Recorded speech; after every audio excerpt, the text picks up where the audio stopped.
If you're here for the conference starting, we're sorry about this. We're starting just a couple of minutes late here. I want to make sure we have all our participants ready.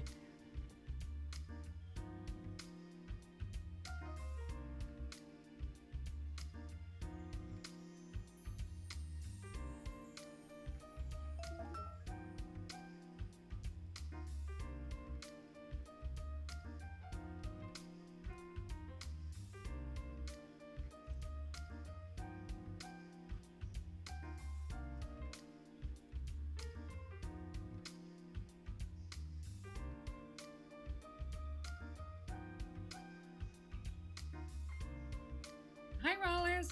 Hi. Yeah. Hi. Yeah, so all of the participants are getting ready. They are in, Geraldine's getting them in the correct room, and we're about ready to start. We have Derek Curtis, Noelle Coles, and Dr. Bonnie Clipper with us today, and we should be ready to go here pretty soon. Okay. What I wanted to tell the audience and let them know is that we will post the digital event program link. We will also post the exhibit hall link, and we have a survey link. So I know it's hard to manage all these links, but we're trying the best we can. But we'll post them with their titles and what they are, so you can check out the program, so that you can check out the exhibit hall. I really encourage anybody that's listening to check out the exhibit hall. It was created by Zor, our platinum sponsor. And it is a phenomenal way to learn more about the other sponsors, to chat with them, to introduce yourself and learn more about their organizations. And then we have a survey, of course. We just want to know what we can do better, what was okay. This is definitely a learning process for all of us. And it's been fun so far, and I think today is going to be phenomenal. So I will let Geraldine know that are you ready, Rollis? Everything's ready. Yeah, we're live actually, so we're ready to go. Right. Yep. Well, of course, I know we're live. Yeah. Sorry. It's so crazy. I know. Okay. I'll have her move me back. Go ahead, Rollis. Okay.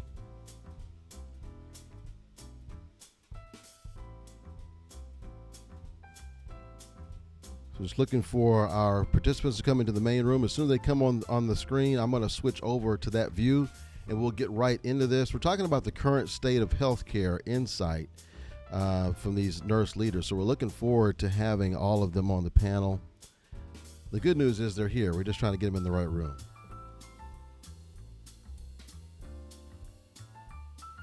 And let me bring up the schedules just so you have a copy of the schedule here today. We're on day 2 today.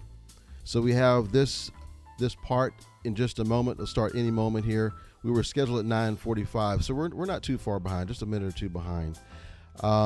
We've got the fostering inclusive care while combating racism is coming up. That's going to be very interesting. We also have HR technology building the future workforce now. Oh, great. Looks like we've got our panel up. Let me get them on the screen for us.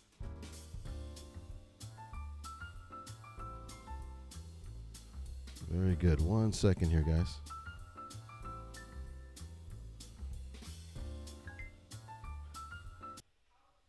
Okay, fantastic. Welcome everyone today. Glad you were able to join us. We are ready to go here. We got our panel in front of us. Very excited to have all of you. We have Dr. Bonnie Clipper at the top. We have Dr. Derek Curtis at the top as well, and then we have Noelle Coles. Welcome to all of you. Yes. Thank you. And if you don't have it already, hopefully, folks, you have a program and it's got their full bios in there so you can learn more about our participants. I do want each of them to kind of introduce themselves individually, but I definitely want you to look at those programs because it has a full background and just a illustrious background on all of their parts. So we're excited about having all of you on our program today. Thank you for taking your time to spend with us. And let's start with you, Bonnie, if you can. Just tell us briefly about yourself. In fact, you're one of our featured authors on our show where we offer your book out to folks. But go ahead and please tell us, Bonnie. Thanks, Rollis. I'm Dr. Bonnie Clipper. I'm an expert in nursing innovation, the future of nursing. I'm the Chief Clinical Officer at WAMBI, a health technology company, and I am thrilled to be here today to be on this panel. So thanks again. Thank you. Dr. Curtis. Good morning. I'm Derek Curtis, Chief Nursing Officer, Associate Administrator at Harris Health System, LBJ Hospital, London B. Johnson Hospital. And I'm excited to be a part of this panel. Have a history of military background, as well as for-profit, non-for-profit healthcare organizations, as well as the Veterans Affairs, working at Michael E. DeBecky as well. So glad to be a part of the panel. Awesome, and I always enjoy your posts on LinkedIn where you're doing really cool things with your staff. It's really very inspiring. Thank you for that. I appreciate that. Thank you. And Noel? Hi, everybody. I'm Noelle Coles. I'm a director of nursing coming out of Boston and are recently pivoting my career into the healthcare industry. Awesome. Well, glad to have all of you. Lots of things to unpack and talk about. And one of the things that I wanted to kind of start off with, and then whoever wants to jump in first, we'll go with that. What changes have you and your staff experienced, or just had that you've seen in the industry since COVID-19? And how do you think it's affected either healthcare in general, nursing, or even patient care? It's kind of a lot to that question. Yeah, I'm happy to jump into that, Roland. I think that, certainly the COVID-19 pandemic has changed everything. So not only healthcare, but even in our own lives, how we shop, how we educate our kids, everything. So in my experience, I am not in the front line, no, nor am I in the hospitals any longer. I'm actually in a support role through technology and through the leadership coaching that I do and supporting individuals with being successful. What I continue to hear from the chief nursing officers and the frontline nurses is that we still have some scarcity, right? We have issues around staff, having enough staff, having them where we need them, when we need them. And one of the biggest issues that at least I continue to hear is that staff are really on the cusp of some of these burnout, resilience, kind of compassion fatigue places because it's been nonstop now for 8 months. And it looks like it's going to continue for months, perhaps even another year. So they're really looking for ways to find some stability, both from a physical and an emotional perspective, to keep themselves and their team charged up and just ongoing. And certainly the other thing that I'm hearing from nurses is that when they're in their places where they provide care, whether it's a hospital or a clinic or home care, they are all kind of have their professional Kevlar on and they're ready to go in and do the things that they need to. People are very respectful, very engaged, want to hear from them. Nurses are just so incredibly good at what they do and so talented and skilled that they do an incredible job. Yet when they're out in the communities, it's almost baffling to them to hear some of these incredibly crazy conversations about, I'm not going to wear a mask and I'm not going to get a vaccine and I'm not going to do all these things. So nurses go from the reality of their job, which is very much a science and heavy evidence-based role, into the real world where it's almost the antithesis or the opposite of that. So there's a lot of just difficulty shifting back and forth in their brains right now. Yeah, that's a lot. Yeah, and I get what you're saying in terms of the discouragement when they go out into the real world and hear some of those things. So, from your perspective, what are you seeing, Dr. Curtis, Derek? So, again, it's really about the uncertainty. Beginning with when COVID-19 started, not knowing what the process is, not knowing how to identify who has COVID, who doesn't have COVID, what are the requirements to protect your staff and protect your patients from the spread of COVID. All were challenges from the beginning. And so one of the things that we kind of looked at is what are some innovative ways that we can really look at, one, the prevent of spread amongst our patients. How do we protect our employees, our nurses, our docs, all of our employees? And then secondly, how do we keep a safe environment? And so we had to look at all of those things, and we brought our entire team to the table. So our engineering partners, our security force, our operation leaders, we brought our IP, our physicians. We let our IP physician and our IP, our preventive infection prevention specialists, take the lead on how we manage the care. And so they were the experts that provided the training to our staffs. And I will tell you, the key to it all and what we've learned really is one, listen to your staff. Secondly, address their fears and their concerns. Um, and then create that environment where they feel comfortable. And so that was the lesson learned for us. We started out from the beginning, and we developed an isolated COVID unit from our EC, our emergency department, all the way up to our inpatient units. We started out, we wanted to make sure that we isolated our patients from the very beginning. Our EC, we developed a triage tent. So as a patient presents to the emergency room, they're stopped before they enter the emergency room. Those that had symptoms were immediately taken over to our tent outside of the hospital. And then once they were triaged and they needed to be admitted, they were brought in to the facility. But again, isolated the entire time. And so that was effective. It helped our staff feel comfortable with managing patients. We also dedicated dedicated staff to each unit. So we didn't switch staff between and float throughout the hospital. They were dedicated staff to a COVID unit, and that was helpful as well. So they were comfortable in their PPEs. They trusted the equipment that they had. They trusted the environment that they had. Um, they trusted the leadership that we were looking to make sure that they were safe. And so that was, I think, the most important thing that we could have learned from our staff is make sure that we are safe, and then they would do what they do best is take care of the patient. Great point. Yeah. How about you, Noel? Absolutely. And as a leader who was supporting staff on the front lines, it was similar to what you both had explained in the support for the staff, not only from a safety standpoint with the PPE, but the constant reminder of conversation to discuss the fear, to discuss the stress and anxiety that they were having. And that trickled outside beyond the nursing staff. A lot of the housekeepers coming into environmental services, into the unit, were petrified. They were scared to death. And it really took a lot of meaningful dialogue and conversation with leaders and their team to say, hey, here's how we do things.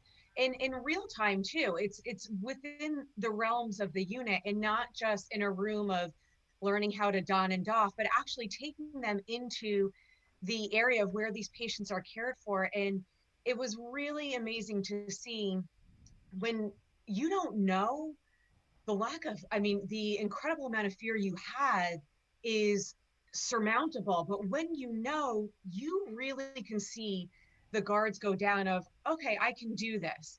And it's a lot of conversation, and it's a lot of conversation every day, but it has to happen. A lot of the discussions with staff also help minimize the amount of burnout too, because you've got to have your finger on the pulse with them as a human. It wasn't surprising to me that they knew what to do. Prior to me leaving in May with my position in a pediatric ICU, it was not surprising to me that these nurses did such an extraordinary job caring for the patient. Of course they did. They were amazing. That was the piece that was understood, I think, from a leadership perspective. But the uncertainty is where you have to get into the minds and the mental health of the nurse and say, we're in this together. I have no idea where this is going to lead us, but how can we do this together as a team? And they did it, and they did it really well. And I think one positive, there's been many positive things that have come out of this, but one really positive piece that came out of this was, we talk a lot in leadership about silos and breaking them down. Not often do we do it as quickly as we should. These walls came down faster than anybody can imagine. Peds with adult ICU coming together, learning how to teach nurses how to prone patients, which in the pediatric world is like unheard of. We never really did that years ago. And everyone was one team. There was no separate teams. Everybody was one team. And that was such a powerful thing to see being a pediatric world in an adult hospital, that everybody really can do the same thing. And it's a matter of bringing all these great minds together, and they did it, and they did it well. Now with that, it's just getting to the other piece of it. What does burnout look like for them? Where are we at with staffing? How can we continue to recruit, retain? And we're not looking at senior nurses now. You're looking at staff that are not they're probably not going to leave their position where they're at, because that's security. So how do we develop the rest of the nurses coming in and keeping them there? I have a question too to kind of unpack this about cross training, because for a long time, like you said, the silos and oh, well, I work in ICU, I don't know how to work on this other department, or us only hiring people that have a specific department experience and that sort of thing. Maybe Derek, I don't know if you have some points you wanted to mention about any type of cross training efforts, how that's been positive, or some positive things that have come out of that, and then I'd love to also unpack maybe innovation, how that's been involved in terms of, from your perspective, Bonnie. Maybe if one of you can impact one of those things about cross training. Happy to. So for us, again, the challenge was capacity. And so as your beds filled up with COVID positive patients, whether it's ICU or whether it's on a med surg unit or telemetry unit, we had to expand our capacity greater than what it was. And so we increased by almost 25%. So we increased additional 8 ICU beds. We increased additional med-surg tele IMU beds as well. And so, but the challenge was, well, where do you get the staff from? And so that we developed, and thankful to Dr. Maureen Padilla, that did some research around the support RN. And so we developed, we took our ambulatory care nurses that work in the clinic setting. We took our nurses that were diabetic educators, that were either in the educational role or case management role. And we gave them the basic skills of a nurse. So retrained them on starting IVs, medication paths, turning patients, as was mentioned, how to prone a patient.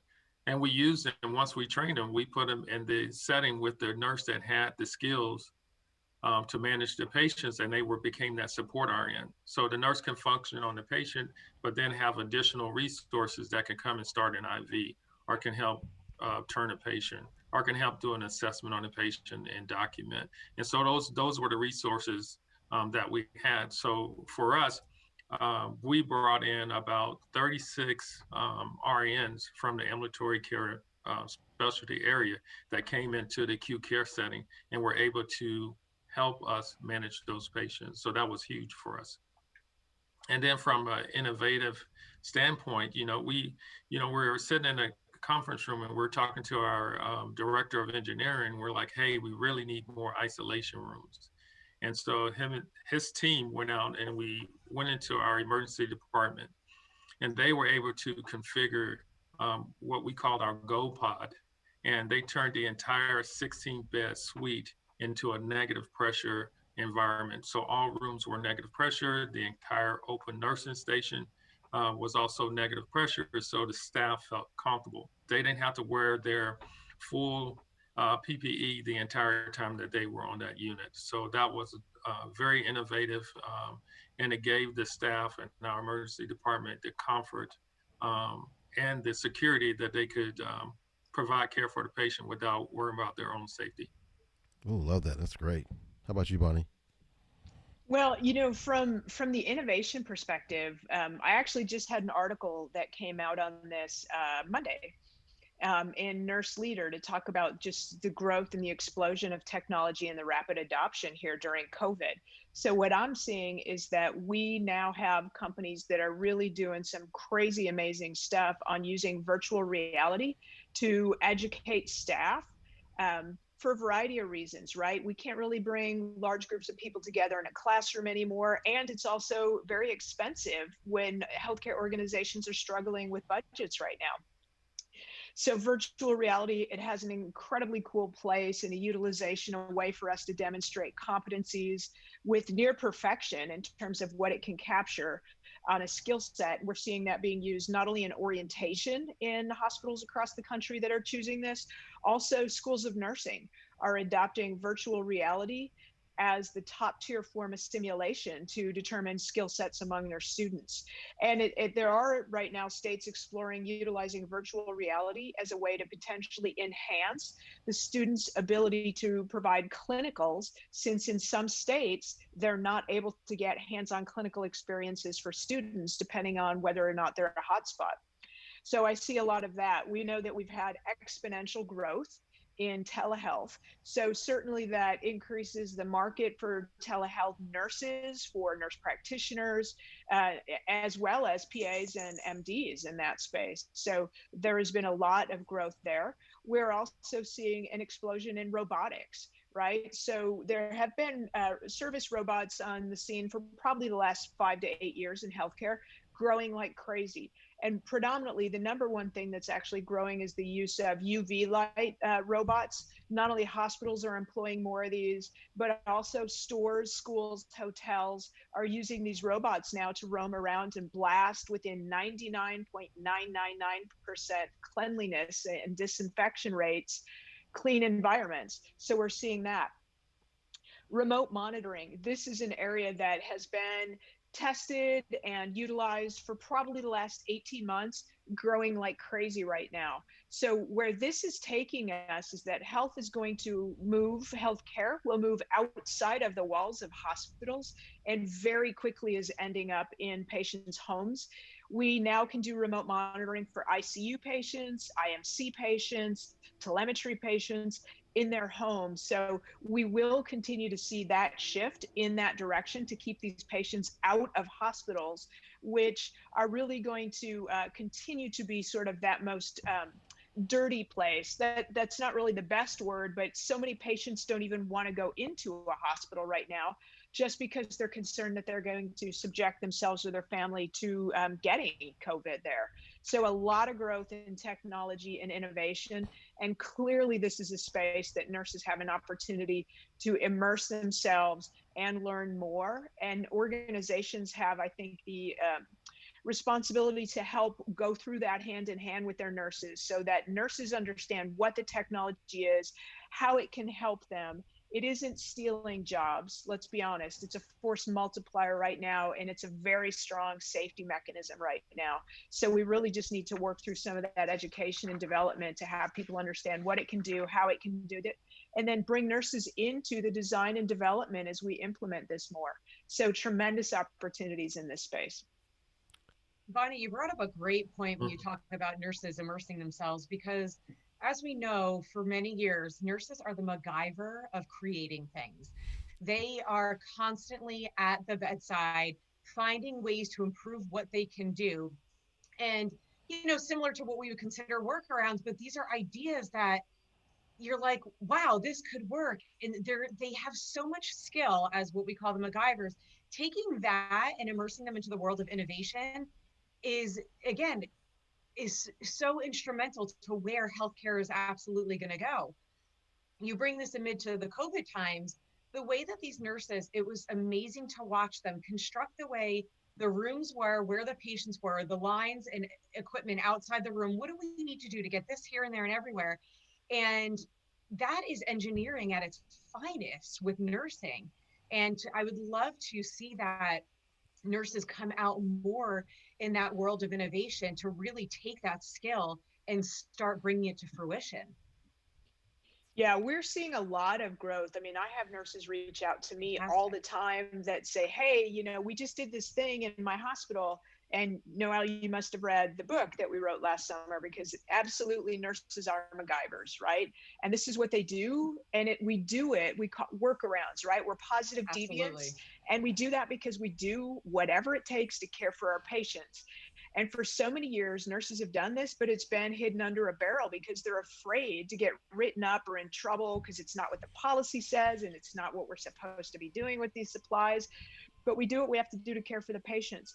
There are many organizations that have beautiful formal innovation labs or teams or processes that can actually help with this work, even do some research and studying and testing. But there are a lot of nurses that are doing it on their own. And I'm going to say there are nurses that are building some pretty crazy kick-ass businesses right now with things that they've developed, that they filled a gap and filled a niche, and they're doing incredible things. So this is a really great time for nurses. Awesome. Yeah, and I would add to that, and something as simple as using FaceTime to connect the patient with the staff, but also to connect the patient with their families. Because, during the COVID world, families could not be with their family members that were admitted to the hospital. And so using FaceTime, something as simple as a platform that's already developed, and connecting the patient and the family together was another innovative, but a resource that was already available as well. That's a great point. I want to ask you this too, just to follow up, Dr. Kirsten, on your point earlier. We were talking about innovations and how you were cross-training and all that. Were there any new positions that were created due to COVID from a clinical perspective? Maybe you can kind of talk about some of those, maybe new roles that did not exist before.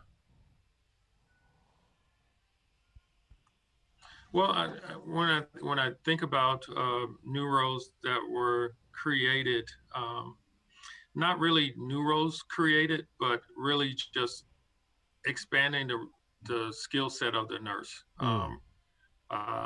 Again, taking them outside of their comfort, but still maintaining their nursing practice. So if I take a PACU nurse, and now the PACU nurse works in the ICU setting, again, taking her skills or his skills as a PACU nurse that have taken and managed critical care patients can now go into a critical care setting, work alongside a critical care nurse, and use those skills to manage a patient load with that critical care nurse.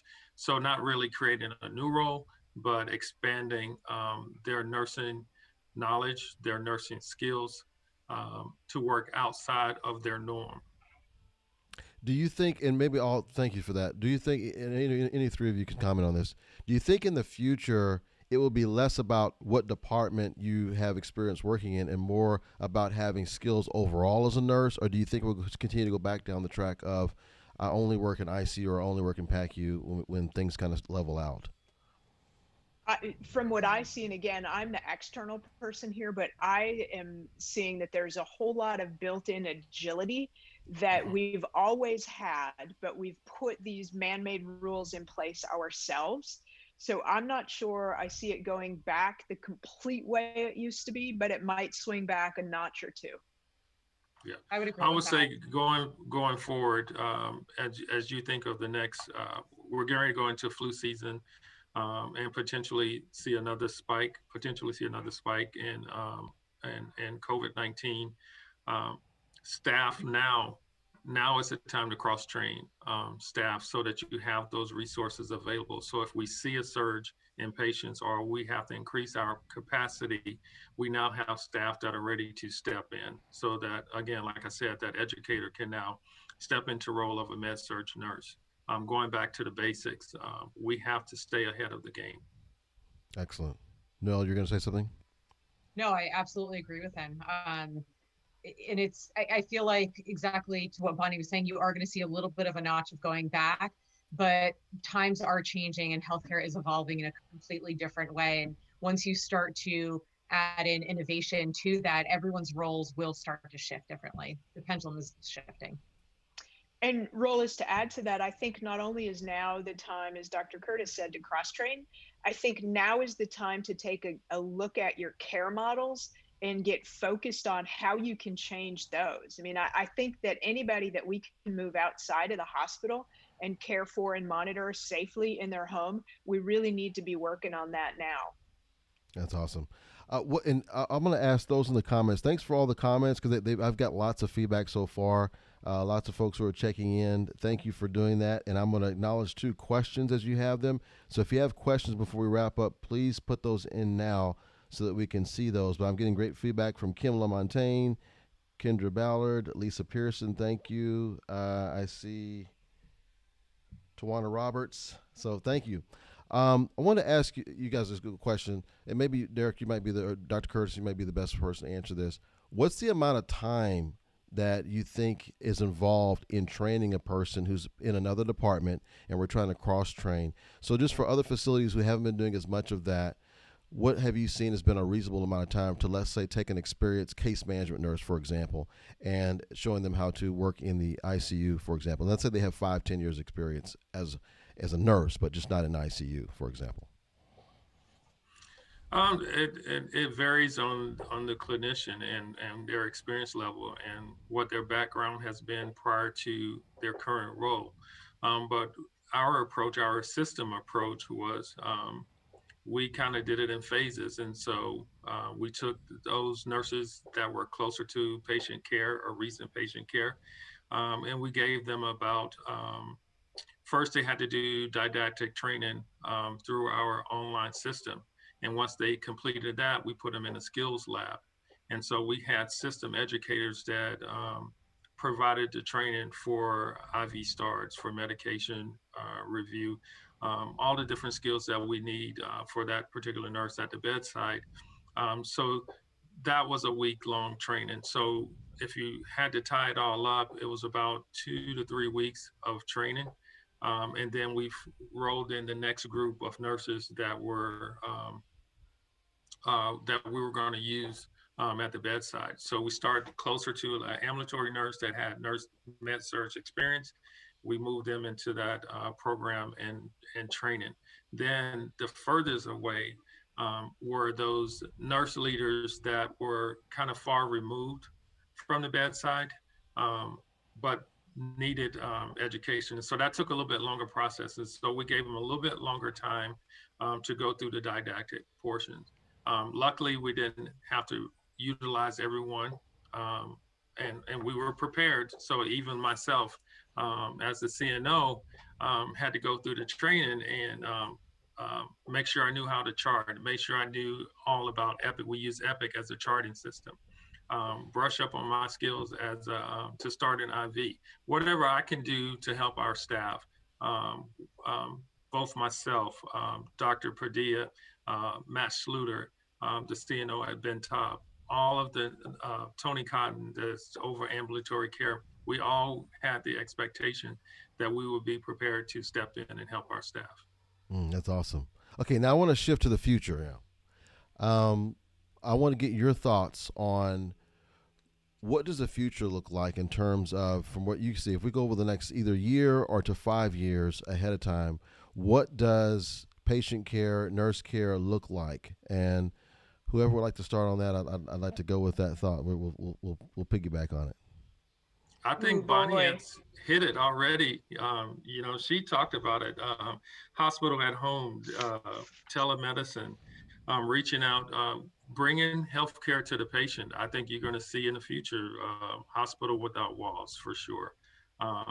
Population health is going to be huge. Connecting the patient from an outpatient perspective in their homes and doing the self-monitoring, the blood pressure monitoring, the heart rate monitoring, the glucose monitoring, things that they can do at home to prevent them from coming to the hospital and overcrowding our emergency centers. But that's the future. And we have a huge program on population health and how we can meet the needs of our patients in our community. And for Harris Health System, and not only Harris Health System, but Harris County, you really have to think about social and economic disparities and how do we close the gap with that. So there's a lot of research that still needs to be done. If you look at COVID-19 and how it predominantly affected Blacks and Hispanics, and what were the triggering factors to that? Was it social and economic disparity? Was it the lack of resources? Was it the lack of access to care? And as we research that, and then as we develop a vaccine the next 2 to 3 years or within the next year, are we going to target that vaccine on the population that was affected most. So those are some of the things that Mm, we really have to look at and focus on. absolutely. Yeah, and I would add to that too, Derek. I think that the role of the nurse is changing. So while this is the year of the nurse and the midwife, this isn't quite what we had envisioned, right? We were thinking this was going to be really a celebratory year, and we were going to do a whole lot of cheerleading. And instead, what's changed is that while the world's eyes are upon us, it's for a completely different reason, Mm, right? So I see the opportunity for not only health care and health and well-being, but for nurses just to be an incredible opportunity at this time. The role of the nurse is going to continue pardon me, to increase as an advocate. So we're seeing more nurses run for public office than we ever have before, and we absolutely need nurses to be in regulatory, legislative, policy-based decisions to help us change the laws that in many cases have created the inequity and the structural issues that we have within our systems. We have to change that. From an equity perspective, let's kind of call it what it is in these systems. We've built in structural racism that we need to tear down, and nurses need to be a part of how we design and develop and rebuild these systems. I see it in the world that I'm in, and I have the good fortune of to spend time with people that are really creating the future of nursing report and what that looks like. It's going to be a much more porous environment where we should see nurses involved with things like retail. I mean, Amazon has a chief nursing officer. Microsoft has a chief nursing officer. I think we're going to see airlines with chief nursing officers. Retail is going to have chief nursing officers. We just have to, because safety and well-being and health is going to be part of everything we do from now going forward. We're never going back to January of 2020. That's gone and over with. And the sooner we all do come to grips with that, I think the better. Now, it doesn't mean it looks dystopian. It means that we have the ability to really craft it.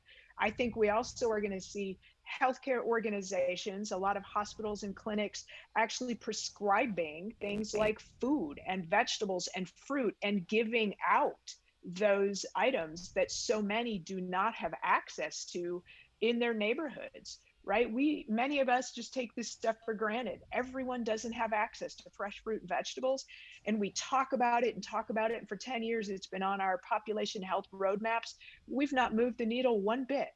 So we got to figure out how to do that and really put the pressure on the system to care for everybody equally and treat everyone that way. So I think this is a really great time for us in nursing to be very innovative, work with our communities, work with our organizations, and find ways to move healthcare outside of these big, beautiful hospitals and more into the community. And it's going to look and feel very different. Our young people, our millennials, our Zers, they have an incredibly innovative mindset, and they have a ton of ideas around how we can do this. So I think we have to engage everyone in our systems, whether you were a boomer or a millennial, an Xer, no matter. I mean, I think we have to include everyone because the best ideas are going to come from the ground up. So I look forward to using this really crazy time as a catalyst for us to put things back together in a really better way. awesome. Hey, Absolutely. and Well thank said, you. Bonnie. Oh, sorry. Go ahead, Noel. No, I just said well said. I mean, well said. It's the time. It's the time now. Yes, and go ahead, Dr. Curtis. What are you gonna say? And I was gonna say, you hit it. You hit the nail on the head. One of the things that we've done with population health is at LBJ Hospital. It's been a 2-year process, but we have a farm on the outside of the hospital that we've developed, and we grow fresh vegetables and fruit. The Harris Health System just opened their third food pharmacy at our outlying clinics, and we're about to open up a food pharmacy at LBJ Hospital as well. So that's the change, and that's what we need to connect to the community and to make sure that we have the right resources for our patients. And it's as simple as a demonstration garden that they can start at home. It's giving them the right produce, the right food to make the right choices, so that they can live a healthier life and stay away from the hospital. So spot on. Oh yeah, I love that. Um, And we have actually a question from the audience. I think it's a good question. So let's put your hiring manager hat on here for a second. Her question is, this is Lisa Taylor. She says, do you feel that telemedicine will encourage sourcing for different skills in technology or personality when it comes to hiring nurses? Yeah, absolutely. I work with a lot of nurses around career planning and career coaching that are thinking they want to do something with their nursing skills. It may not be direct hands on patient care in a hospital or a clinic, but they want to stay in that realm and shift into virtual care or telehealth. And there are a plethora of certainly entities and organizations that are out there that offer telehealth. So just like when you go to interview at hospitals, they all have a different persona and look and feel, and you need to identify where you think you'll be the best fit and what skills you have to offer, how you can upskill yourself, increase your training, increase your value, and then start to look for those opportunities. Yeah, that's a great question. Absolutely. Well, listen, you guys have been awesome today. I really appreciate it, and I love this thing about the food farm. That was great, and I love the comments about in the future, the nurses being more of a kind of a nurse advocate and continuing to just grow that. It sounds like almost like it's like a different career level that the nurses are going to be able to take as time goes on. So I personally think that what you did deserves this.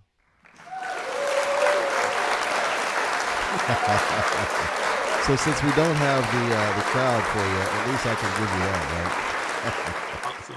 Yeah, I'm sure they would do that if they were in front of you. So thanks so much for being on. You guys are awesome. Thank you for all you're doing for healthcare and keeping us healthy. We appreciate all of you. Thank you for being on today. Yes, thank you for the Royce. opportunity. Thank you Awesome. for having us. And folks, if you have additional questions, feel free and put them in the comments, and we will try and route those questions to our panelists as the day progresses and get back with you. So thank you so much. Appreciate it. Have a great rest of the day. All right. Excellent. Okay, so coming up next.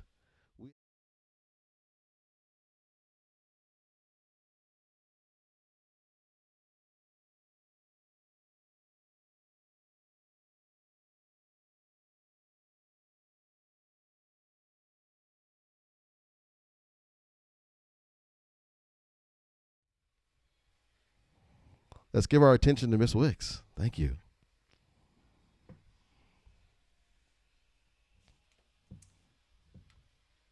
The floor is yours.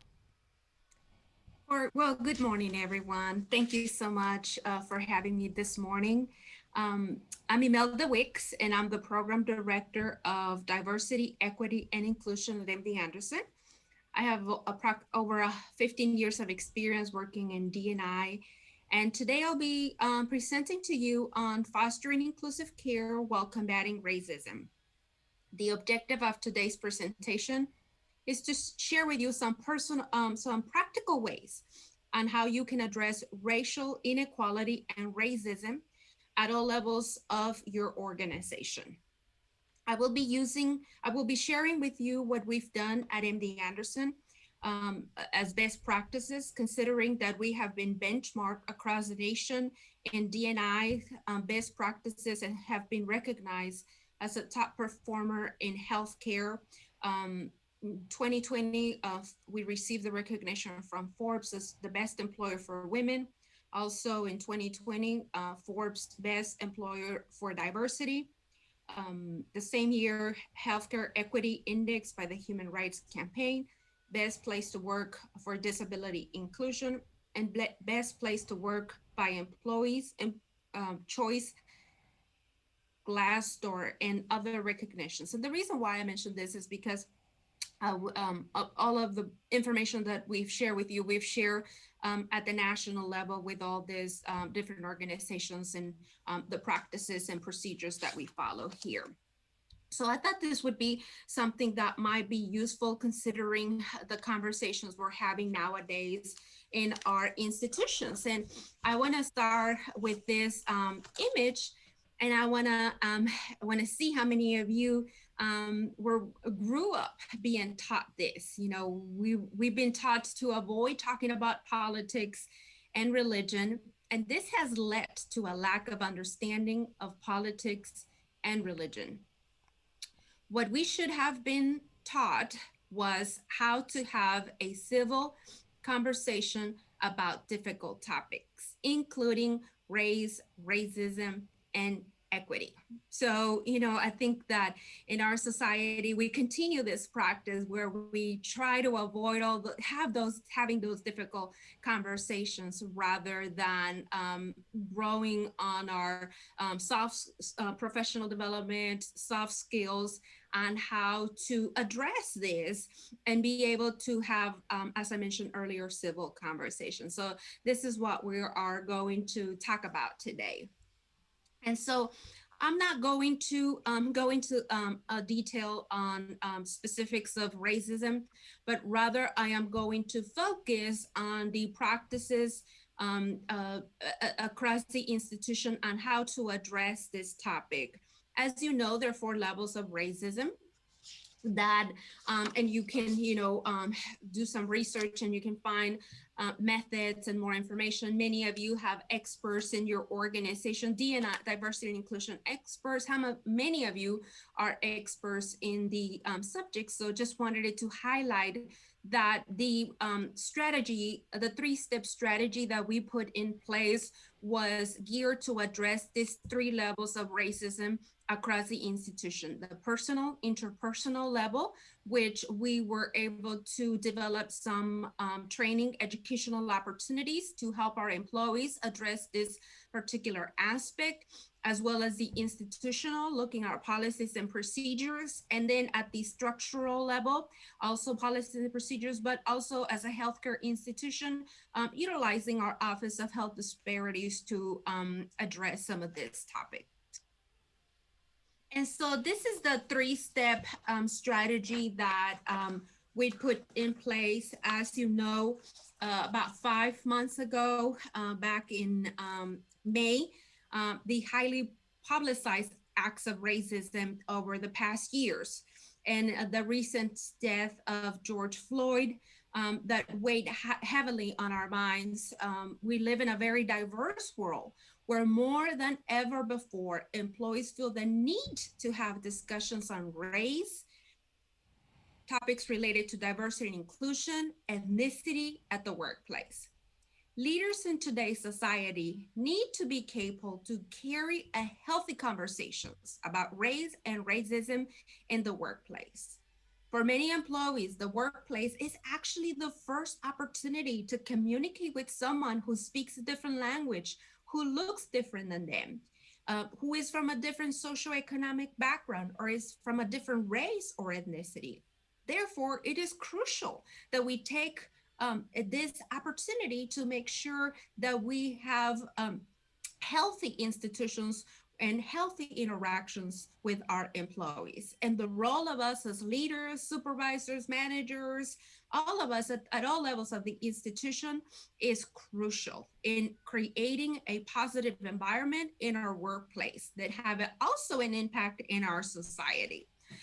In fact, one of the reports that I read that was put together by the Center for Talent Innovation on easing racial tensions, it talks about this study that how employees felt about situations where there was racial violence happening in the community.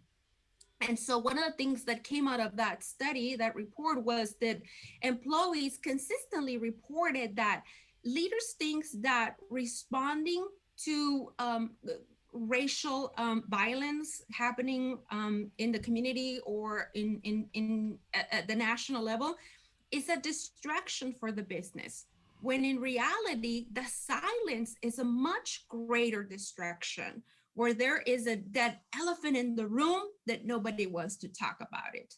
So utilizing these reports and these strategies across the nation, we were able to put together this 4-step strategy. And we talked about the first step being humility, the second step focusing on consciously inclusive, and the third step, organizational change. So one of the things that we did back in May when all of this national incidents started happening, our leader, the president of our institution, he put together a letter to acknowledge what was happening across the nation. And so he titled that letter, "We Must Do Better." And that one was put, sent out to all the employees, which is kind of a common practice for some institutions. For some, it's not, still the silence. But we wanted it to take that a step further, and not just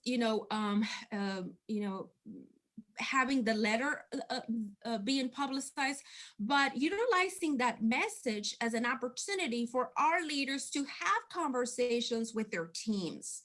So we put together a toolkit for all of our managers and above at the institution, and we call this a toolkit for leaders. We utilized the message that came out of the president, and we provided specific steps on how to organize a meeting with your team. How do you start your meeting? What are some of the questions? How should you feel?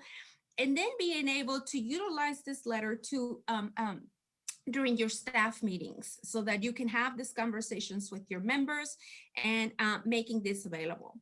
One of the things that we discovered, thanks to the feedback of our leader, was that in many cases, sometimes it is not that leaders don't want to talk about this, they just don't know how. And going back to the first image, being taught not to talk about these difficult topics. But if we are able to provide them with the tools and the resources, then we were able to see a lot more engagement from our employees. In alignment with that, we also, under the humility step, which was the second step, across the institution, there have been many town hall meetings from the different departments, the divisions, but also, again, from our leader. Our leaders really setting the tone of having these conversations. So there was a town hall meeting that was put together, and the focus was transparency. Let's talk about this. Let's talk about what is happening across the nation, and what can we do as an institution? What can we do as employees to make sure that this does not happen again, and that we are addressing the topic and being proactive. And so we continue to have those town hall meetings across the institution and continue to have these conversations. A fourth step that was put together under the three-step strategy was the resources for all. We put together a communication piece that went also out to all of our employees and provided resources to everyone. For example, one of the most popular resources was how to talk about racism and race with your children, as many of our employees have families, have loved ones, nieces and nephews, daughters, sons, daughters, godsons, and a whole community out there. So providing them the resources, how do you have these conversations? Because they're watching TV as well. They're watching what we're watching. So definitely being able to know what to do when somebody comes to you and asks you about this. We put together a webinar also, specifically for parents, helping them address the topic of racism. And so we created as many resources as possible at all levels of the organization, so that people were equipped with the tools on how to have these conversations, because we knew they were happening either at home or in their divisions, their teams, or also in the community. And then last but not least, we also put together two professional development educational training tools. One that specifically talks about combating racism, and the other one is how to be an ally. And those were meant to be very not only engaging, but proactive, allowing the employees to find a voice and find a place, and knowing that all of us, regardless of our cultural background, we had a task to fulfill in making sure that we live in a society that is much more inclusive and respectful of one another. The currently stage in which we find ourselves with this level strategy or three-step strategy is the consciously inclusive. Many of us have heard the consciously, unconsciously bias. So we're moving beyond unconscious bias, and we're moving more into being consciously inclusive.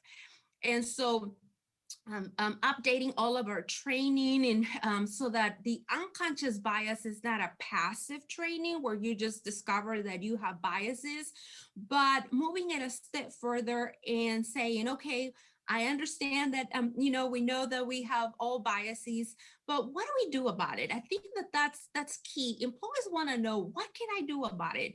Give me some tools, equip me with the skills, soft skills, as well as the practical day-to-day activities, and how can I be more inclusive? So all of our trainings, we have included tools and making it more engaging, as I mentioned earlier, and letting the employees know that they have a part in this conversation. We also established virtual panel discussions. Those were very critical in making sure that we also had those not so structured training opportunities, but more of a venting venues. And we partner up with our employee assistant program. We invited our, as well as the Office of Diversity and Inclusion, and we schedule several virtual panel discussions at different times to allow the employees to come and share with us, how do they feel, what's going on. And we got so much feedback, so much information by just having this panel discussions. It also released some of the stress, release some of the tension by having our employees have a platform and have a safe space for them to share with others what was happening with them at all levels. And then one of the things that I want to highlight on the consciously inclusive is that consistency is key. We made it a goal that this was not going to be a one time and we're done, but rather we establish more programs, tactics, goals for FY21 that will help us continue have these conversations across the institution. So we want to make sure that we continue to have these conversations, that we continue to be consistent in the approach, and also being able to provide the support that our employees need. And as a long-time goal is definitely organizational change, although we are already seeing it in the short-term goal. So that was just, those were some of the steps that we put together just to make sure that we were, talking about that elephant in the room, that we were not being silent, that we start to have those conversations. I think is very healthy that we all talk about finding resources, finding tools, finding skills, finding as much information as possible, rather than not having those conversations, as these topics continue to come over and over and over again. Different cities, different people, different groups, but it is definitely a conversation that we must have at all levels of the organization.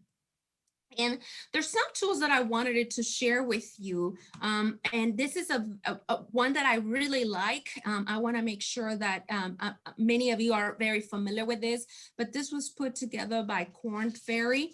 And this is it's a two-step pamphlet.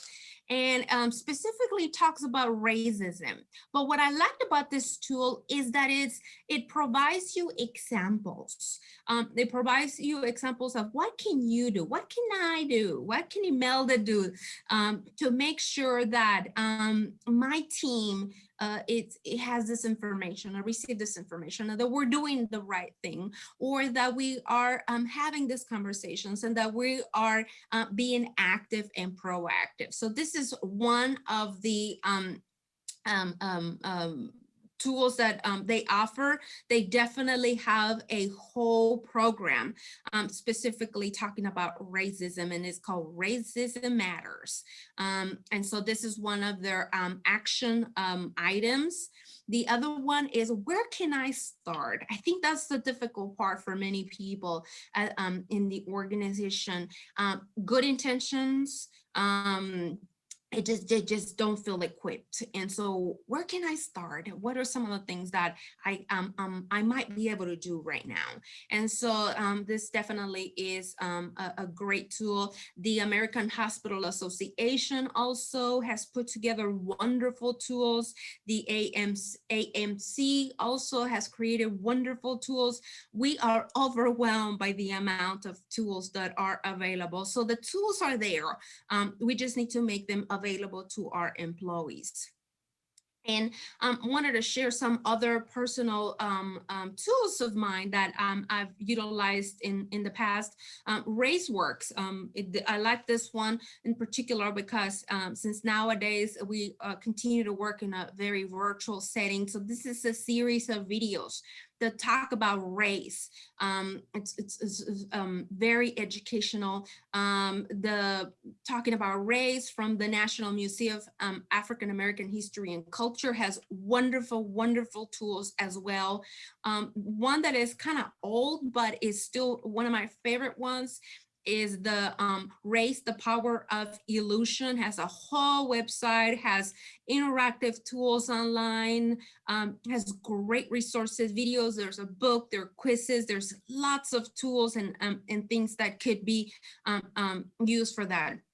And then one of them is the 10 things everyone should know about race. I really encourage you to read that one.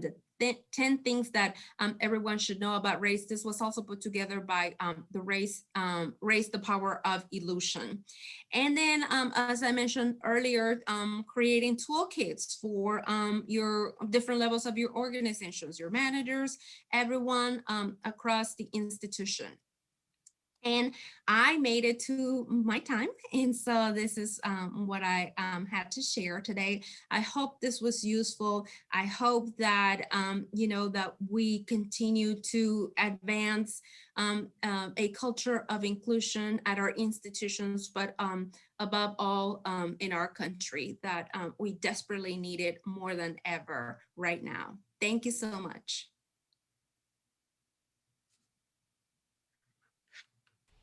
That was great. Thank you so much. Okay, I'm getting this arranged here. We're going to get our next. Thank you so much. That was very insightful. Really appreciate that. Give us lots to think about. So thank you so much for joining us today. Thank you. All righty.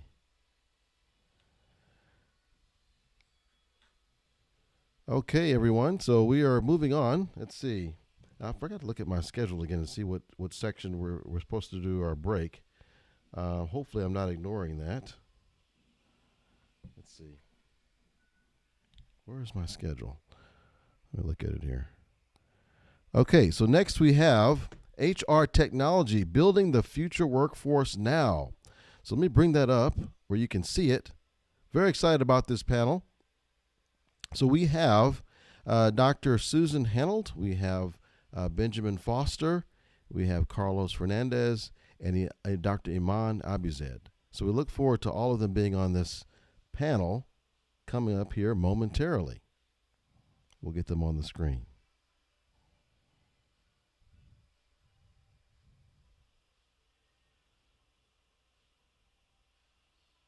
And by the way, I'm seeing some questions from earlier, so we will address that question. I see Dr. Rick Botello. We will address, he has a good question about how are you training nursing staff to manage patients who are anti-maskers and non-adherers to public health measures. Boy, that's a great question. We're going to make sure and get that to our panel that you saw. And so thank you for asking that question. But now we're going to move in and get our next panel on the screen. Excited about this panel. Hey, we're excited. There we go. Look at there. You're all on the screen. Yeah, we're all ready to go. Well, listen, I'm going to let you guys take it from here. I'm going to get off the screen, but hello to all of you. Glad to have you.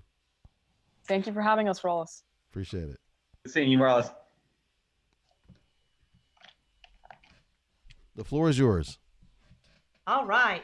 So I am Dr. Susan Hanold. I'm with ADP, our Vice President of Strategic Advisory Services. And I'm going to be your moderator today for this fantastic session. I have got the most engaging, high impact panel facilitators today, and I couldn't be more excited. And we were actually prepping and a little bit, and man, there is so much to share. We've got 20 minutes and I couldn't be more excited. So I'm going to do some quick intros, introduce our panel today, and then kick it off with our questions. And we are looking forward to a wonderful session with you today. So our topic is called HR Technology, Building the Future Workforce Now. So we're looking into the future, totally exciting. So today on the panel, I've got Carlos Fernandez. He is in Houston, and he is the Manager of Talent Acquisition. Welcome, Carlos. Hi, good morning, everyone. Wave there. All right. Aman, welcome to the panel. She is from the Bay Area, and she is the CEO of Incredible Health, and we're so excited to have you on the panel. Give us a wave there. Hey, thanks for having me. And Benjamin Foster, thank you so much for joining us. You are in Houston and the Manager of Talent Acquisition. I got that right? No, ma'am. President of IMC Culture. No. I'm so sorry. We got that wrong. No. Hold on. How did I get that wrong? That's so horrible. The president. Oh my gosh, I take it back. The president of IMC Culture. So we can't wait to hear about the wonderful things you're doing there. And I like your shirt that you have on going too there. All right, so let's get it started with the opening question. So since we're talking about the future workforce and the critical roles and the important tasks that everybody is doing right now, how are you sharing or determining your future workforce? So I'll just open it up. Yeah, hey, so my name's Iman. I'm the CEO of Incredible Health. I think the way to answer this question is to think about what's going on outside of your facility, or as well as like what's going on internally too. And so when we think about what's going on outside, we are dealing with some of the biggest labor shortages we have in this country. Our demand for healthcare keeps going up. We don't have enough workers in the system. This is particularly acute in areas like nursing and other allied health professions. So as that is, as the labor market becomes more and more increasingly tight over time, we're going to be 1 million nurses short by 2024. We have to think about how we are going to continue delivering on our missions of delivering quality care while dealing with that tightening workforce. And so what's been happening is as the hospital's preferences are changing. So for example, as nursing becomes more and more specialized, so it's not just that we need OR nurses, we need cardiac OR nurses and pediatric OR nurses, and it's just becoming increasingly more and more challenging and more specialized.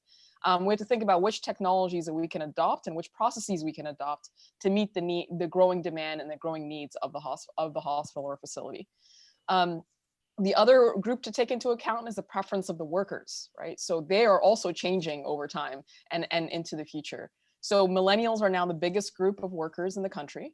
And this is a group that changes jobs more frequently. They often do care about work-life balance and so want schedules where they're not going to get burnt out, and are often looking for career advancement opportunities. So even designing jobs in the future that accommodate the needs and the desires of this huge workforce, the millennials, is going to be quite critical too.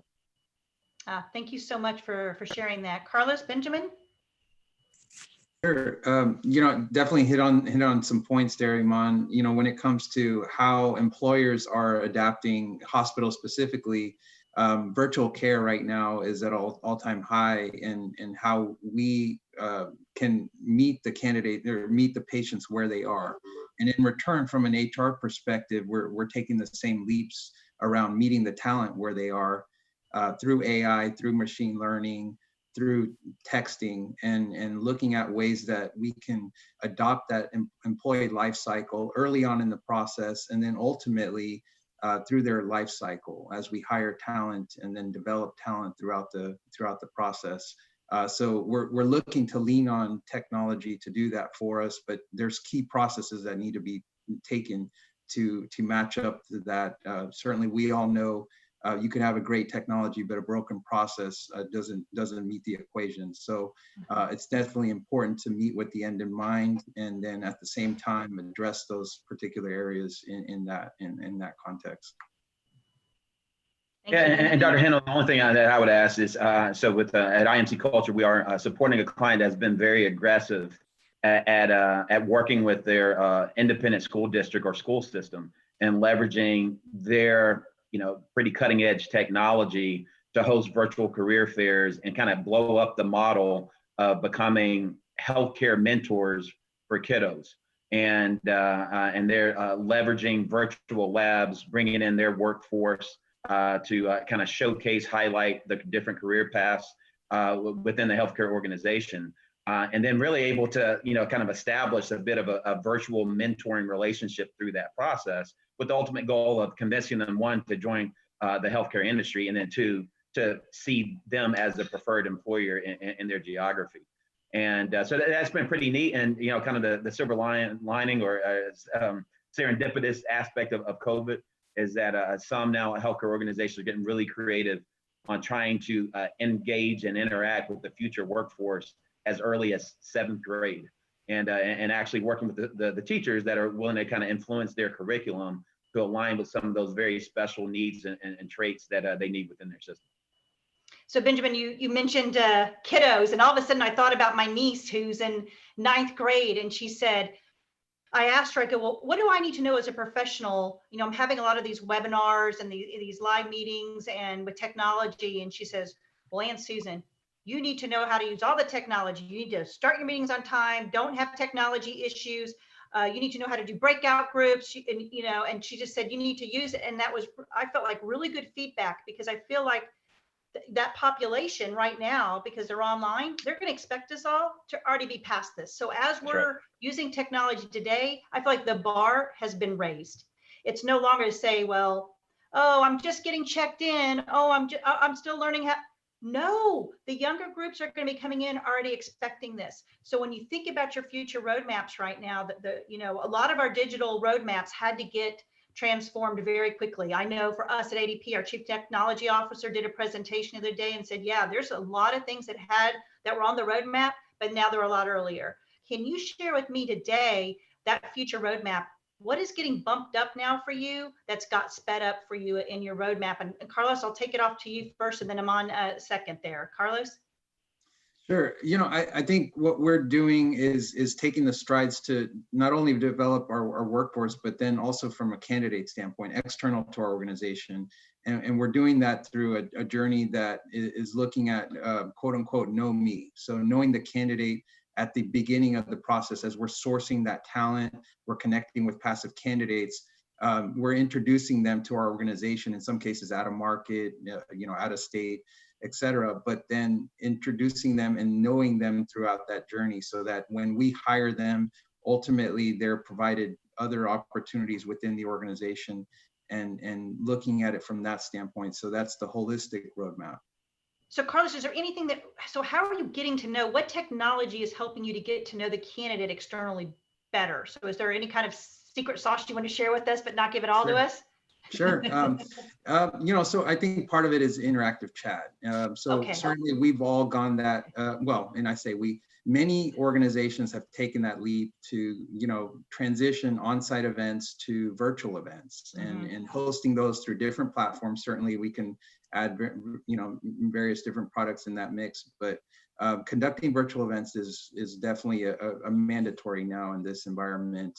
But then at the same time, it's become the new normal. So even as we pass the pandemic stage at some point, that's going to be a new expectation. And then at the same time, looking at ways that we leverage, AI technology to connect with candidates early on in the process. So it's less of that formal interview process and more of that conversation process through technology, so that we can screen and in the masses, and then at the same time match that data with the talent that we're looking to hire.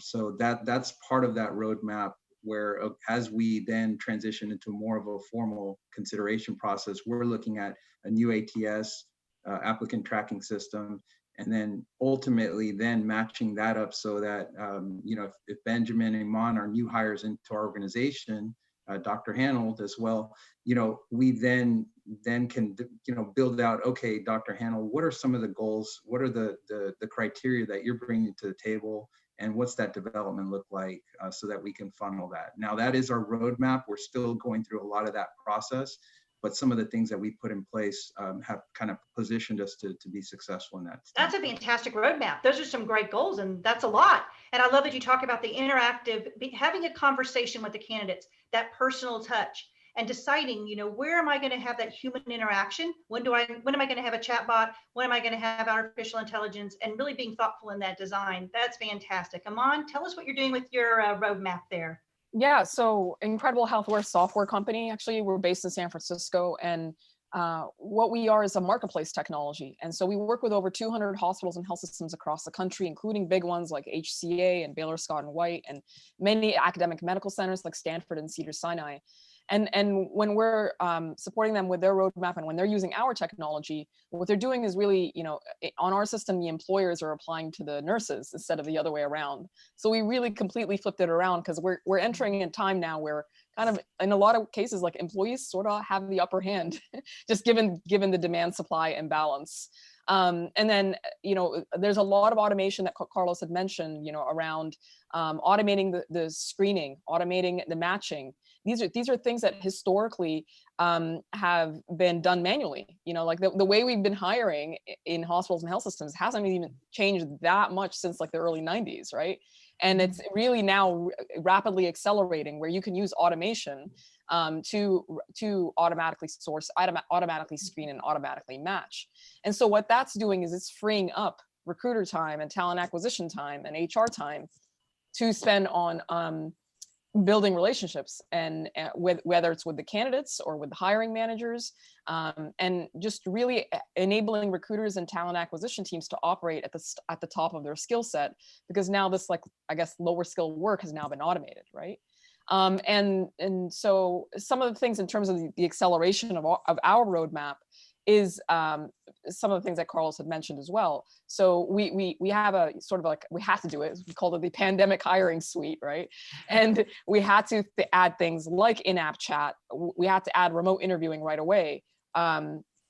We had to add automated interview scheduling.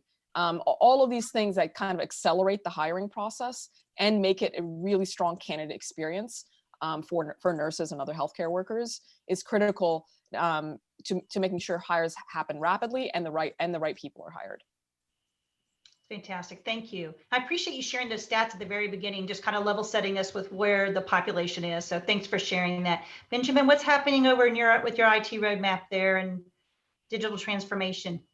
Yeah, and for us, so one of the products that actually came out of an engagement with the healthcare system is Nursify, the app, and it is a gig economy, you know, on-demand staffing application for nurses looking to work short-term assignments.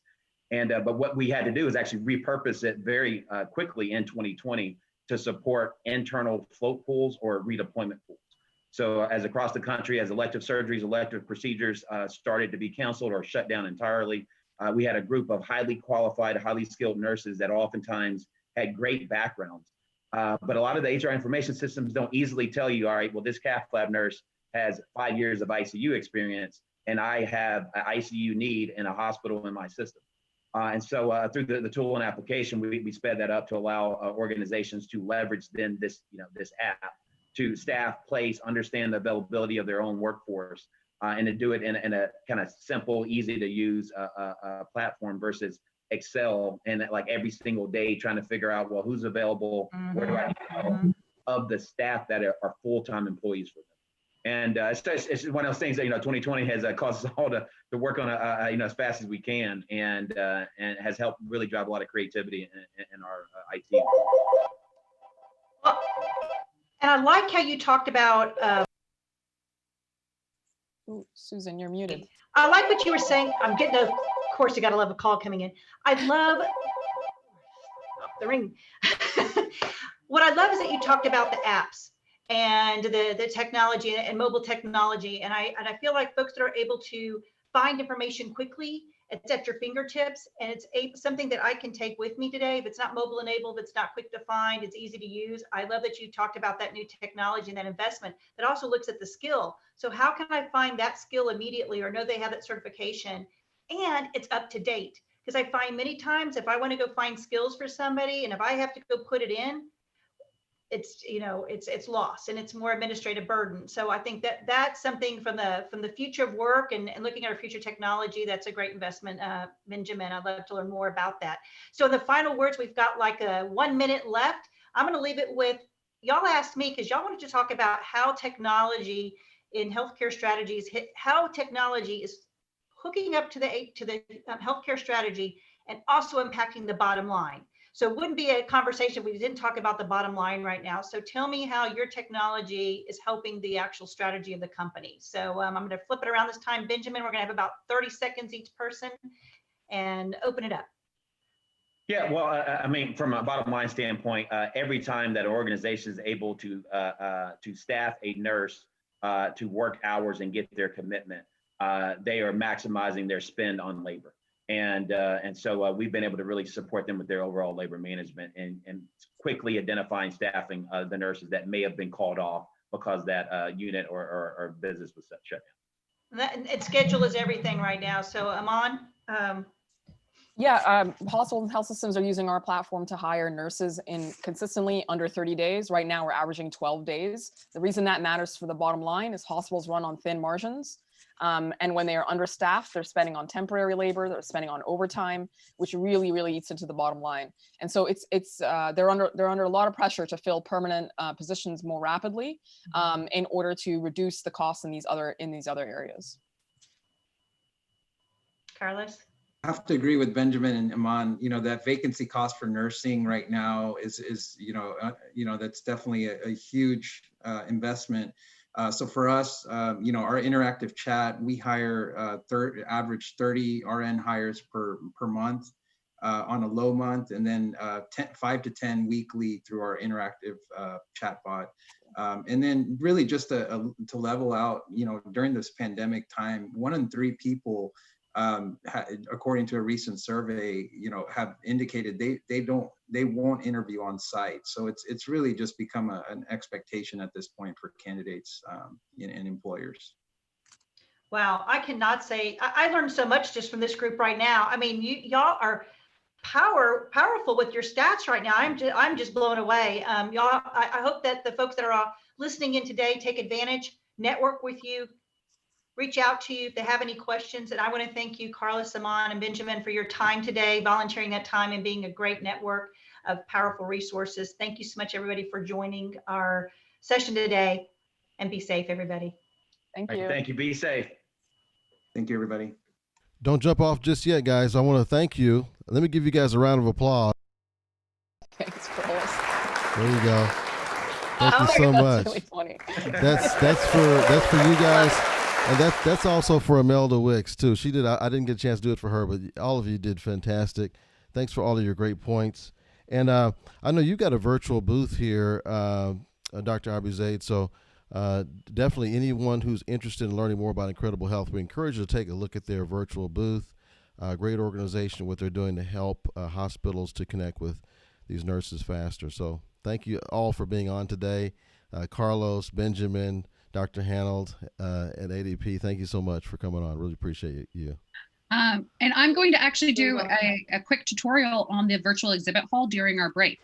So thank you guys all so much. And Iman, I'll show everybody how to get into the Incredible Health virtual exhibit booth. All right. Thank you, guys. Yeah, you guys did fantastic. Yeah, you guys got us ahead of schedule. Because I think we got supposed to do that's all Susan. I thought we were supposed to end at 11:05. It's all right, Susan. Thank you so much. It's all good. Well, I'll go ahead and do that now, Rollis. Okay. Yeah, do that. Let me get you on the screen. Okay. No, you guys are awesome. Thank you so much. All right. Thank you, Rollis. Our pleasure. Thank you, everyone. Thank you. Thank you, everybody. Okay, thank you, guys. So can they see my screen, Rollis, on LinkedIn Live? Let me see if I can fix that.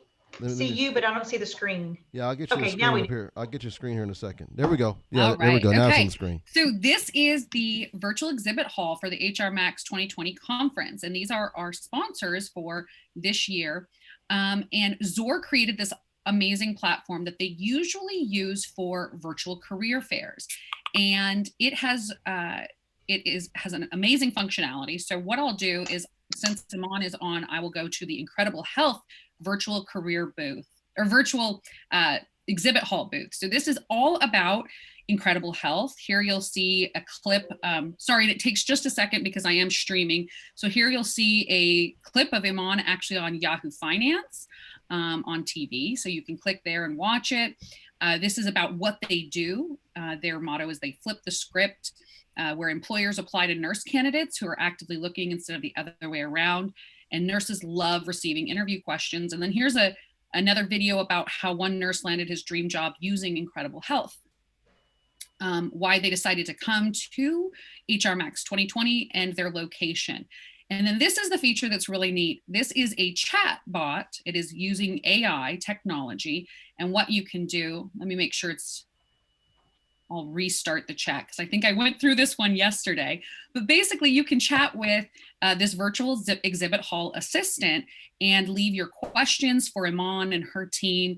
You can give them your information like this, and it is so you can go through this. It's just a couple of questions, and then somebody from Incredible Health will reach out to you after you provide your information.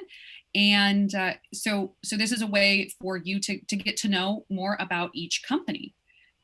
And then you can go back to the virtual exhibit hall and visit our other sponsors. We have Connexus Med Staff, WebMD Health Services, PageUp, the Houston Healthcare HR Association, Criminal Record Check, Skills Survey, Nurse.com, Tacker, which is a new organization, Incredible Health, and of course ZOR, who is our platinum sponsor and who created this wonderful virtual environment for all the attendees. So is there any questions on that? I think that we have about a 5-minute break. I think if you pop questions into the chat or into the comment section on this LinkedIn Live, I can definitely answer them for you. Joanne and Joanna, can you guys make sure that the virtual exhibit hall link is put into the chat and so that everybody can see that? We can also have some fun right now and give away something. That's fine too. I love giving away stuff. Yeah, go ahead, Rollis. Okay. So Joe, if you're watching, go ahead and put the what we put together for today in the chat. And I'm going to put it up on the screen too. Let me see here. She sent me something I could put on the screen. Let me see if I can pull it up very quickly here for us. But we're going to give away a few autographed books, okay? And let's see here. We're going to put them up on the screen so you guys can see it. It was just 1 second. This is all live, guys, so sorry. She just gave me the thing a few minutes ago. All right, 1 second here.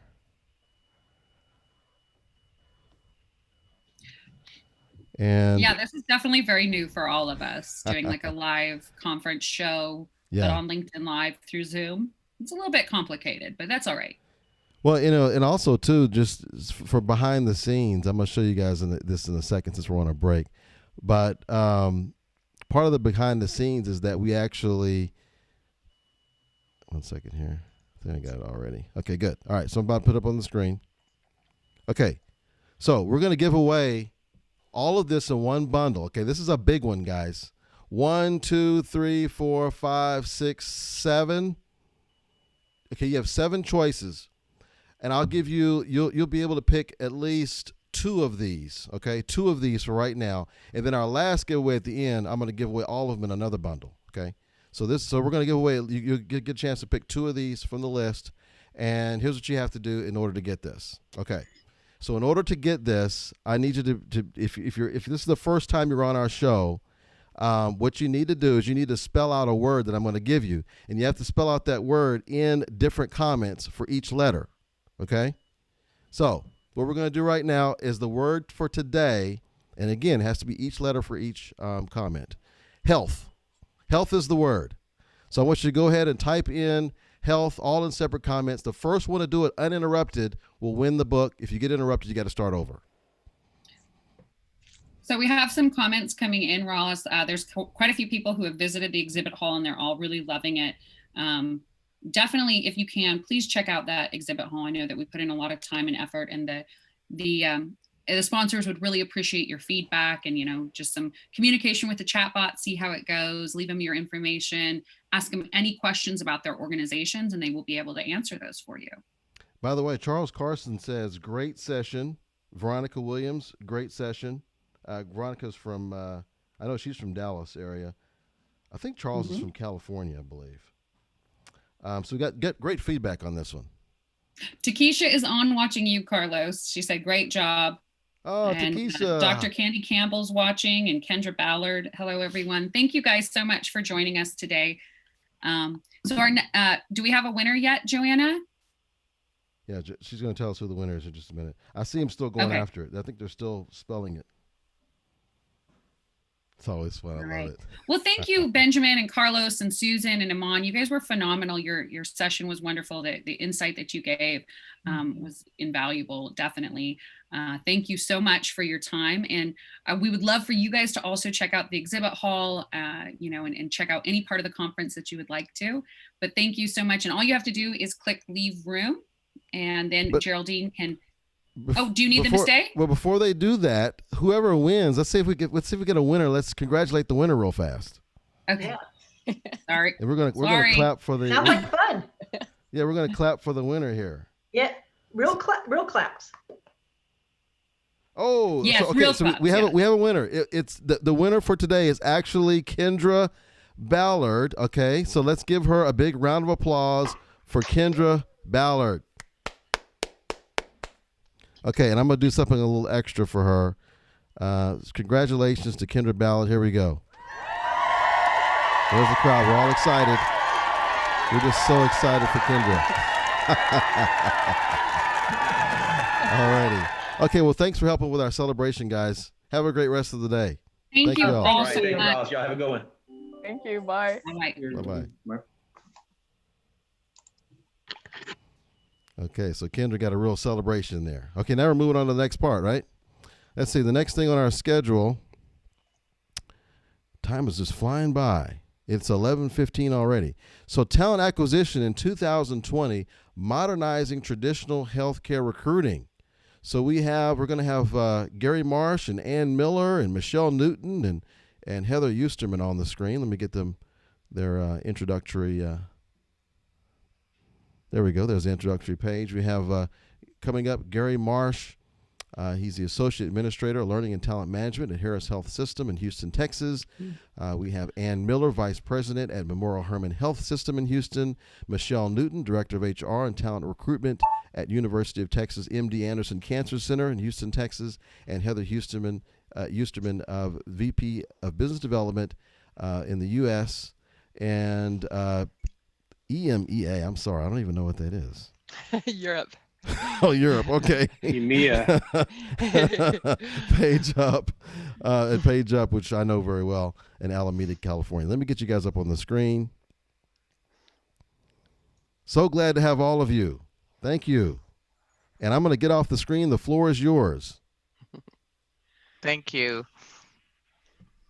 Well, thank you, Rollis, for having us all. Definitely, we appreciate that. I think we were having some side banter around how wonderful 2020 has been. I'm speaking obviously very sarcastically, but yet we still have to have some hope. We've got another 3 months, so let's finish out the year in a way where we can all certainly remain hopeful in all our endeavors.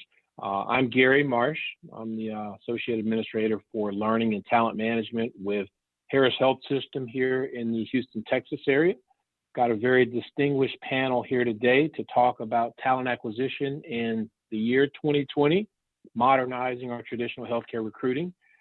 So first I have got Ann Miller, who is our Vice President of Talent Acquisition with Memorial Hermann Health System here locally. Ann, you care to say a few things about yourself? Today's my 1 year anniversary at Memorial Hermann. So it's been a crazy and wild year, but been in the staffing industry for 30 years, oversee a healthcare system with 17 hospitals, 30,000 employees, and have learned a lot this year around the recruitment process. We've been tested. Oh, well, we're going to find out just how much here shortly. So thank you for joining us today. Next, we have Michelle Newton. She's our Director of HR for Talent Recruitment with MD Anderson Cancer Center here in Houston. Michelle, you care to say a few things? Sure. Good morning, everybody. I've been with MD Anderson 23 years and the last 15 with the recruitment team. And though I've said this several times, I truly believe this time that 2020 has been the most interesting year. So we've certainly learned a lot and have a lot to think about as we move forward into 21. Mm-hmm. Absolutely. And then our final panelist is Heather Eusterman. Heather is the Vice President for Business Development for the U.S. and EMEA. Those who are not familiar with EMEA, that's Europe, Middle East, and Asia, with Page Up. Heather, you care to say a few things? Yeah. Hi, welcome everyone. Really glad to be here. We're a partner of HR Maximizers, and we've been working together for over a year now. We work with talent management technology, and we've got a lot of great hospital systems that we work with, including recently North Memorial Health, St. Luke's out of Kansas, the entire South Australian health system, and many more. And we're just excited to be here and to talk with all of you today. Awesome. Well, thanks everyone for participating. I'll go ahead and kind of jump into things here. Obviously, as we've talked about, 2020 has been a wild ride. And then when you think about healthcare recruitment in general, it's always pretty challenging, especially for a lot of us who are here locally in the Houston area within the Texas Medical Center. It's always thrilling and challenging at the same time. I'd like to ask you all, what has been your number one challenge this year in the midst of all that's gone on, pandemic, just you name it, that you and your organization have faced from a recruitment standpoint? Michelle, I'll start with you. Sure. I think one of our biggest challenges is that we really started calendar year 2020 in a growth mode, and we were just filling a lot of positions, really focused on some expansions in our clinical areas, some growth across the organization, and really had a good momentum going. Come March, we realized very quickly with the pivot by the end of March to the focus on COVID-19, we were going to have to look at things differently. Patient care was slowing, our occupancy decreasing. By the end of April, realized that we were experiencing some financial struggles and would certainly need to move into a hiring freeze. And we had to put 250 offers that have been accepted with future start dates on hold. So that was a real challenge for the recruitment team. All of you can appreciate the complexity of hiring for not only clinical positions, but business positions across the organization. And then to be faced with the potential that we maybe could not recognize those offers. We did receive commitment from our leadership that this is a hold, we're in a pause, we've got to get our arms around our finances. Where we landed was that the majority of those offers, we kept people warm, and a lot of those people started the start of our new fiscal year in September. So while it was a very slow summer, just being able to stay focused, sell the benefits of the organization that we were in, things were improving, working towards stabilization. I would say we lost less than 10% of those candidates for offers that we had put on hold. So a very different but rewarding experience to have been able to navigate that. Wow, you guys have run the full spectrum. I mean, I would imagine that there's some lessons learned there, but I think what's most important is, as you said, you didn't lose a lot of those folks and were able to keep them warm. And I'm sure that there's some testament to you and your team, as well as just the overall reputation of your organization as being a very desirable place to come to work each day. Absolutely. How about you, Anne? Anything in particular that might have been different for you all there at Memorial Hermann? I would say that the pandemic really made us have to think about how to be super agile. It's kind of like, Michelle said, I always look at analogies. To me, it was like we were driving down the highway, and everything was going, you're just kind of cruising along. And then all of a sudden, all these obstacles start coming at you and you're swerving. And, 1 minute it's, halt everything. We're stopping offers and we're pushing out start dates. And then all of a sudden there's all these new positions coming at you related to COVID. Like, we need testers. We need people to hand out iPods and iPads to patients. We need hotel reservations over at hotels so that we can put people up. And I mean, you were kind of doing everything. I mean, from an HR perspective, what an incredible learning experience, because we did more things than you possibly could ever have thought you would have gotten done in the time frame in which you did it. But it was obstacles everywhere. And then there was this pace of, okay, we're slowing down. And then all of a sudden it was like you were on the Autobahn, and it was like, it was take off and you couldn't go fast enough. And the rebound from COVID to now has been incredible. It is just amazing how many positions, and it's created a whole new set of positions that you never thought you would need in the organization. Like I said, screeners and so many more patient monitoring techs, and it's just changed a lot of things. So I think it was, it was definitely a great learning lesson, but it was, I would say, everything. You just learned how to be really agile and move at the speed of light. Yeah, ditto. I imagine that we've all sort of had to learn that if we're not agile, we're in trouble. I guess, Heather, I would ask you, coming from a different vantage point, obviously being a technology firm there, what might have been your greatest challenges in dealing with this? And that's not the same as some of our healthcare systems, but I'm sure you had your own challenges. Yeah, I'd like to talk on behalf of our customers, because people say, hey, did sales slow down during COVID? And no, they didn't. We are at an all-time high because people need technology. And kind of coupling to what Michelle was talking about, we actually have customers that were going through large temporary layoffs. So they had to send their people home. However, they'd spent years, getting these people up to speed and training them, and they didn't want to lose them while they were sitting at home without a paycheck. So they've come to us, and one of these is a very large hospital system in the United States. And they said, how can we actually really engage these people so we can bring them back and when it's time? And it's time now. But anyway, we put together a program where they could put people in certain talent pools. They could communicate to them. They could really make sure that they stayed engaged. And then when the time came, they were able to bring them back very, very quickly and onboard them. And same as what Michelle mentioned, about a 10% loss, 90% came back, which is really great. That's awesome. No, Yeah. I would say, I mean, technology is sort of paramount. That might go into my next question, and I'll leave with you then, Heather. I mean, with technology and innovation being such a huge thing, having a great impact, social media, AI, big data, bots, the whole bit. How does the technology provider like yours really sort of distinguish itself out there in the marketplace nowadays when you have healthcare systems really sort of being pitched a little bit of everything? Yeah, you know what? It's interesting.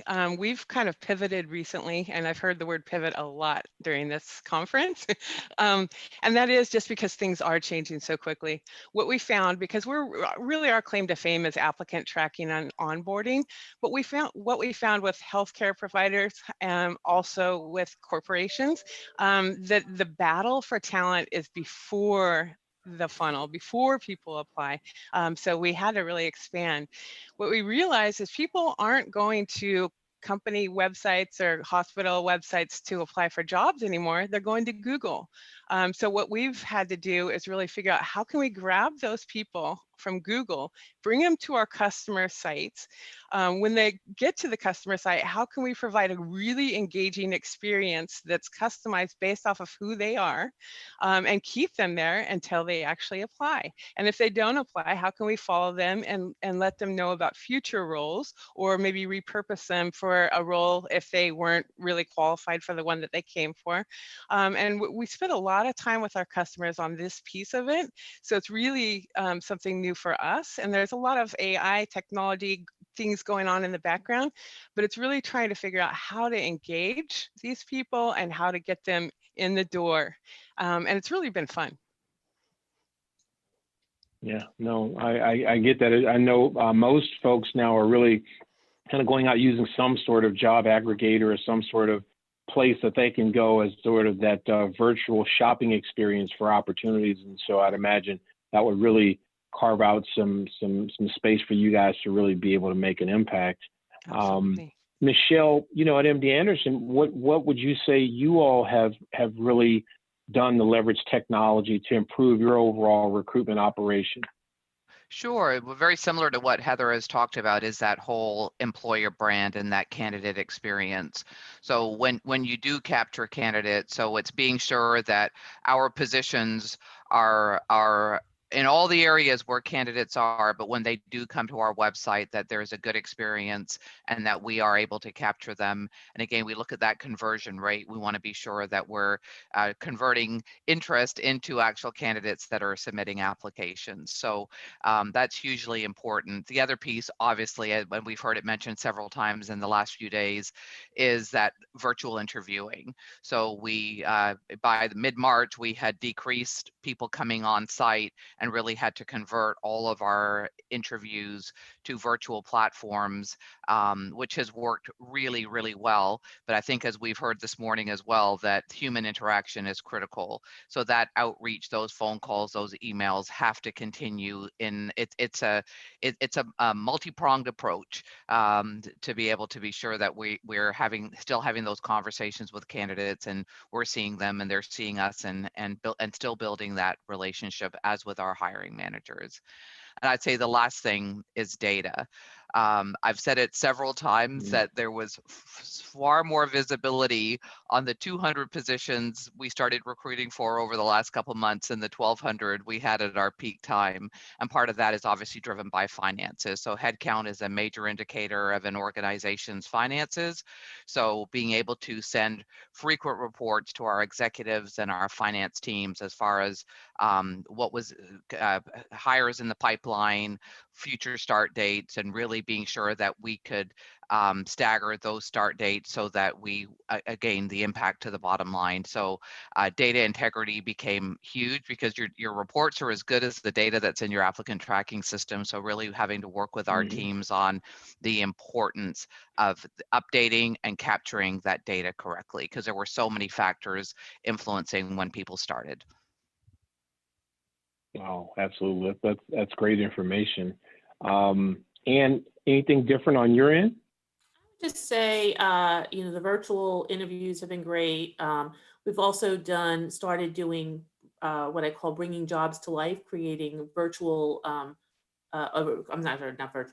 creating job videos that really help candidates understand what jobs consist of, instead of just having to read a description, actually seeing that role in action.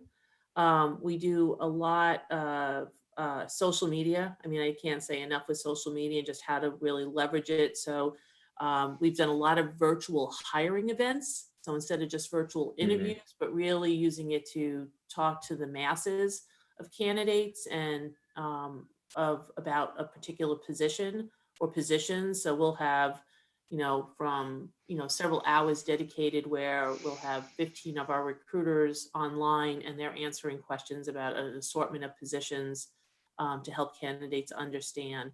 We also, we use the Workday platform. We've done a tremendous amount of work in leveraging that technology to make it easier for candidates to apply, as well as make it easier for recruiters to spot that talent. So, you know, using knockout questions, stack ranking questions, just eliminating unnecessary steps. How do I do a quick apply? You know, my goal is how can I apply in less than a minute and I get a call within, you know, the next minute. So we're really, really focusing on the speed of how we not only see that applicant coming in, but also how fast we use the technology to get right back in touch with them. That's great. Excellent. That's interesting. Yeah.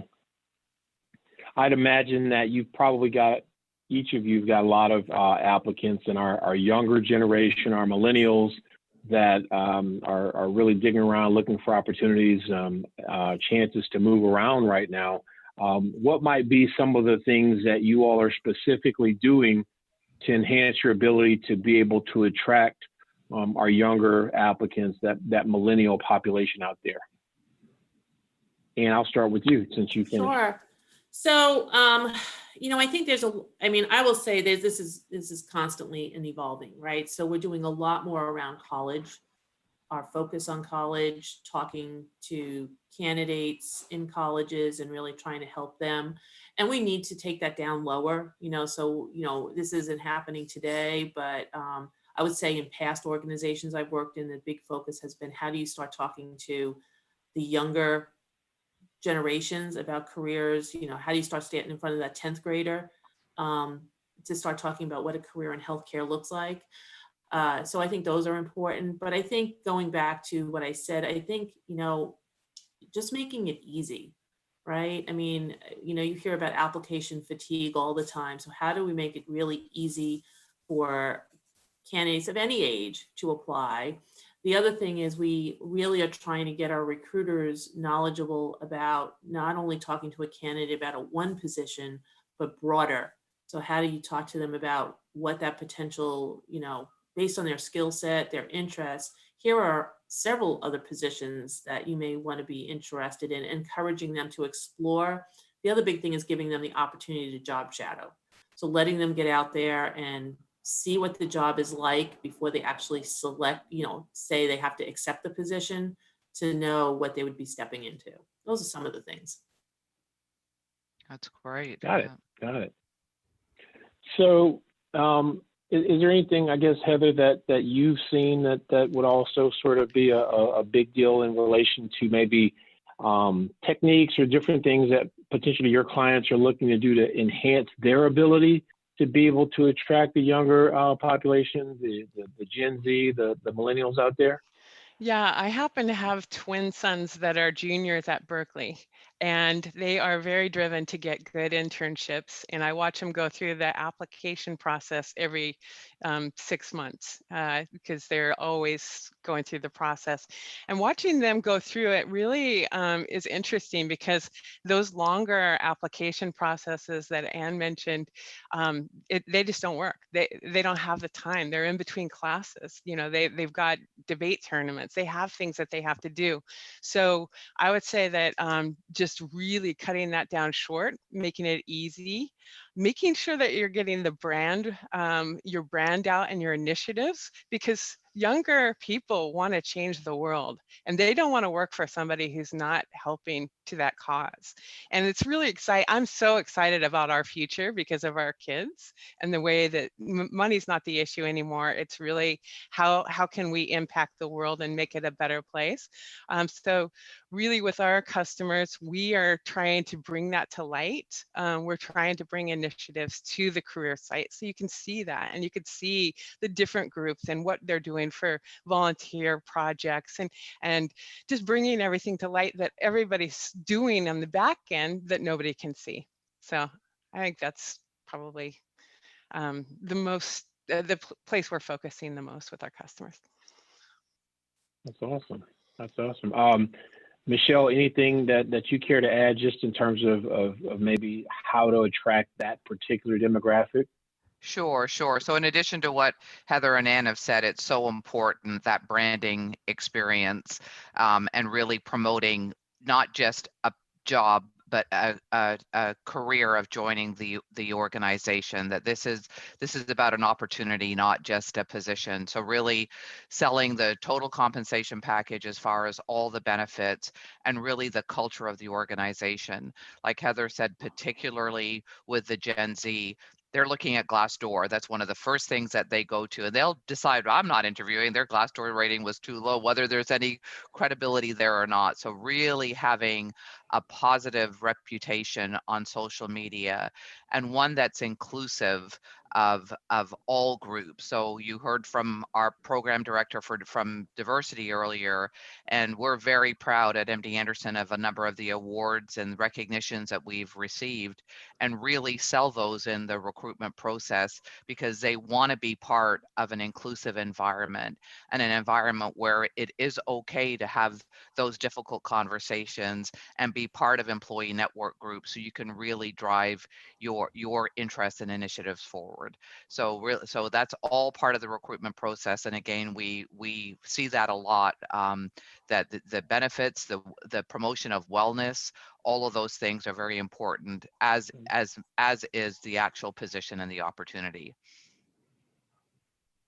Yeah, you hit on some really good stuff just now, Michelle, and it sort of causes me to think, we do all this hard work to get these folks in the door, but I think what's equally important is the fact that retention has become such a huge challenge. In fact, I know that it's probably top of mind, top of the list for most healthcare organizations in terms of even their strategic planning these days, because it's so difficult to replace good talent, right?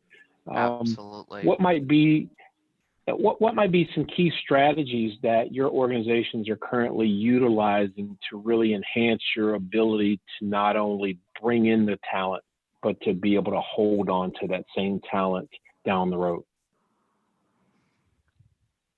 No, that's a great Anybody question. jump in? Yeah. Mm-hmm. Internal mobility and assessing your internal capability is huge. So one thing that we did, because we had gone into a hiring freeze at the outset of COVID and have slowly started thawing that, but really looking that as needs presented, posting those positions internally only first. So to really provide our internal employees with those opportunities. And again, the reskilling, as Anne mentioned, there is new positions that we haven't seen. So as we've created opportunities for screeners and for all those changes on the front line, redeploying where needed. So we certainly, one of our driving principles at the outset was protecting our patients and our workforce, our current workforce. So really looking at redeployment, and through redeployment, sometimes people develop an interest in an area that either didn't exist before or they didn't know they had an interest. So that's created some opportunities for people. And then, as most organizations are so focused right now on leadership development, and that's huge. So the continuing education that goes with the employee development. So it's employee development and the leadership development piece as well, I'd say, are really critical. The other thing I'd say Absolutely. is we, in some ways, COVID was a blessing. And I mean that from the way we've learned how to work. And so I think in healthcare, at least in my career, and this is my fourth healthcare organization, there's always been a resistance to teleworking. And that's changed completely. So now I think things that were once, maybe once a month you can telework, now it's just become the norm. And I think for all generations, but especially a lot with the younger generation, having that flexibility now to be able to work from home. Also, I think, again, related to just everything COVID taught us, is really helping to take care of the whole person, right? Their well-being. And so making sure that we've really bolstered our benefits to really say that that balance and taking care of yourself is so important, which I think, again, is very important to especially the younger generation, and giving them the tools and making sure that that's a priority as an organization of providing that wellness for our staff. So I'm hoping those things will have a long-term impact on retention, and that people feel like I'm important and I'm valued. That's excellent. Yeah. Great point. Yeah. Heather, care to chime in? I would just say that I second both of the comments. In addition, I think communication is really important. We had a customer get together the other day, and two customers had the same issue. And it's interesting how the outcome was completely different. One of the customers had to have forced vacation, for their employees. And they just said, hey, you're forced to take off the week between Christmas and New Year's. And everyone was just so mad and grumpy, and they were so mad. And then the other company talked about how they said, hey, we can go through a layoff, or we can have a choice to take a vacation over the holidays. Let's make a choice as a unit, as a group. And everybody felt like a community. So it's just all communication. I mean, just one simple, a simple sentence can make a whole difference. So it's really just keeping people in the loop and also involving them in the decision, right? Exactly. They weighed in. Exactly. Absolutely. Yeah. Yeah. Yeah. Well, that's sage wisdom. I think we're down to the end here, but I would say it would be remiss if I didn't offer each of you the opportunity, at least just give us one parting shot in terms of how you all see recruitment shaping out for you through the rest of 2020. And maybe anything we should look at or look forward to going into next year. Heather? There's a lot of great technology, but think about the candidates when they're coming in before they apply, and really try to grab them early on and have great content and really push your initiatives. And look forward to new technology coming out to really make this work better. Awesome. Thank you. I'd say, I think recruiting really had a spotlight on it coming as again, you're always, what have you done for me today? But it really had a spotlight of how you could help the organization through some rough times. And I think I would continue to use this as an opportunity to showcase what recruiting does for the organization and continue to provide statistics to the leadership of the organization on the impact you're having. Absolutely. I think there's definitely been so many highlights for recruitment and the importance of talent. That's the most valuable resource of an organization. So seeing what the people we recruited over the years have been able to give back to the organization and make a huge impact during this time is huge. And I would say the other thing that we all have to focus on is that element of unconscious bias. And so one of our big initiatives this year is really focusing with our hiring managers on the training during interviews, so that we are really promoting an inclusive environment and conducting interviews and selection in the most fair way. Mm-hmm. Excellent.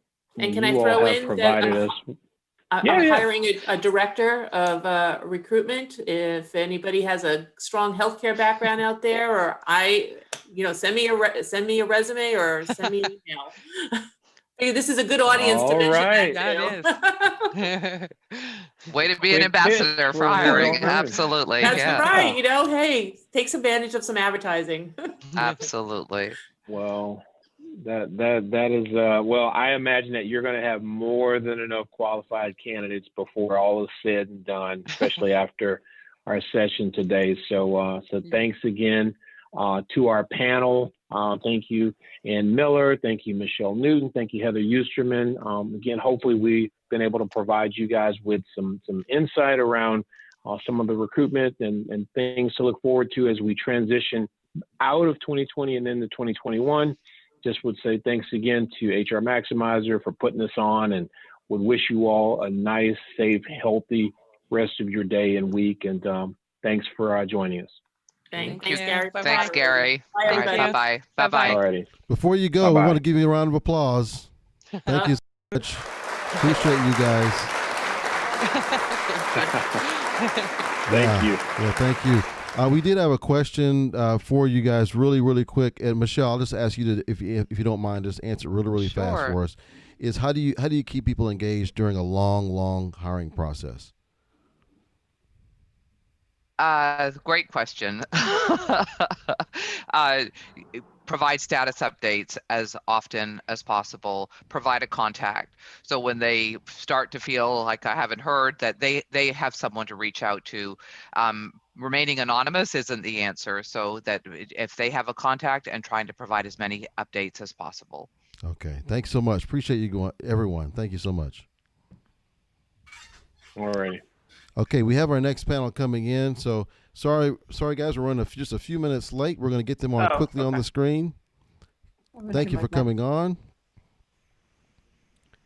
And then there we go. You'll let us know. You're good. No, you're actually on the screen now. Can you see me? Okay, good. You sure can. Yeah. Okay. Tell us when to start. Okay, there we go. Okay, so we'll just get right into it. If you need to take a couple extra minutes, no problem. I know we're starting a little bit late, so thank you so much for doing this, and the floor is yours. Thank you so much. Welcome, everyone, and I'm really excited to introduce our panel today. We have a really important topic that I know is top of mind for everyone, and the title of this segment is Staying Motivated and Engaged in a Virtual Environment. The genesis, we think, to explore right now is, what can help your staff to remain motivated and engaged while working virtually? And how do you provide effective patient care and meet the needs of your organization if you feel removed from the environment? So many of us have had to meet that challenge. So today we have 3 panelists I'd like to introduce, and we're going to get into some really interesting questions and conversation. So Dr. Candy Campbell is with us today as a panelist. She's had many years in the nursing and clinical practice. She actually retired from the University of San Francisco and started an improv in San Francisco. We had a great time getting to know one another, and that is such an interesting piece of your background. She has a master's in public policy, and she's actually an author and an actor.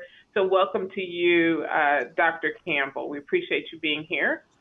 Our next panelist is Galen Evans. Galen is the Director of Employee Experience and Culture at Parkland Health and Hospital System. She's also known there as the goddess of all good things. So I'm really interested for you to tell us how you do that in this current environment as well.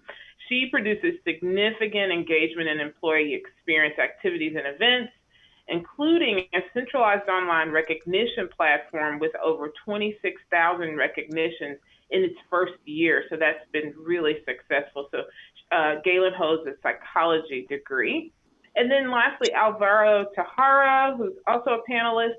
He's with us from what was the San Francisco Bay Area. He's just relocated, he told us. But he works with Zor, which is a computer software company, where he specializes in helping recruiting teams use modern recruiting communication to meet their hiring goals. I'm your moderator, Marnice Elder. I am one of the leads here for the talent management system at Parkland Hospital, which is the county hospital in Dallas County. So welcome, everyone. So with that, let's get into some ideas, suggestions, and really grab us with some thoughts around, how do we address this? You've got people working from home who probably, some of them never have before. Some of us do have a virtual workforce, a partial workforce, but this is new territory. So tell us about the strategies either that you think are a good idea or that you've personally used to ensure that team members have remained engaged. Candy, we'll start with you. Thank you, Marnice. It's very interesting that because, building on what's been said earlier today, because of this pandemic, the people who had a notion that this virtual reality or this internet thing, this Zoom thing was just not really their interest, that those staff meetings were someplace where you could just turn off your camera and go have a cup of coffee, put your feet up, and maybe check your email. That's not appropriate anymore. And it never was in the first place. It was an excuse for people to hide. And in my opinion, I work with teams to, as we say, tear down walls and build bridges. The quickest way to create a culture of engagement is to create a culture of safety. And how do you do that? I'm talking about relationship building. There's an old saying that if it's business, it's not personal.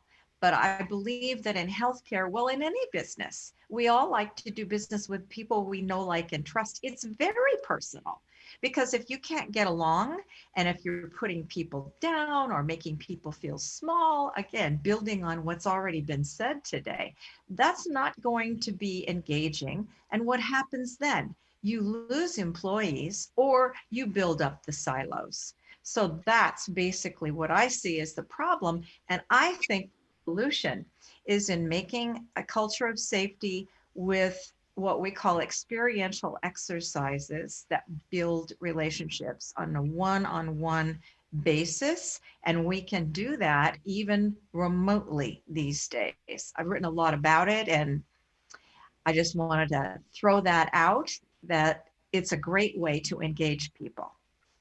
I love that. And so as we move through this, I'd like for everyone to be able to take notes and take some nuggets back and potentially use those.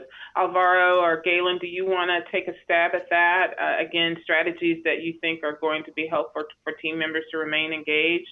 I really want to hear from the goddess of good things, Galen. What are you saying about this? You know, I agree with what Dr. C said, a lot of what she said. And I know for me, my role, my job is about creating that touch, right? And how do you do that in a virtual environment? And I always say there's no substitute for human touch. We talk about engaging, making people feel important and valued and needed.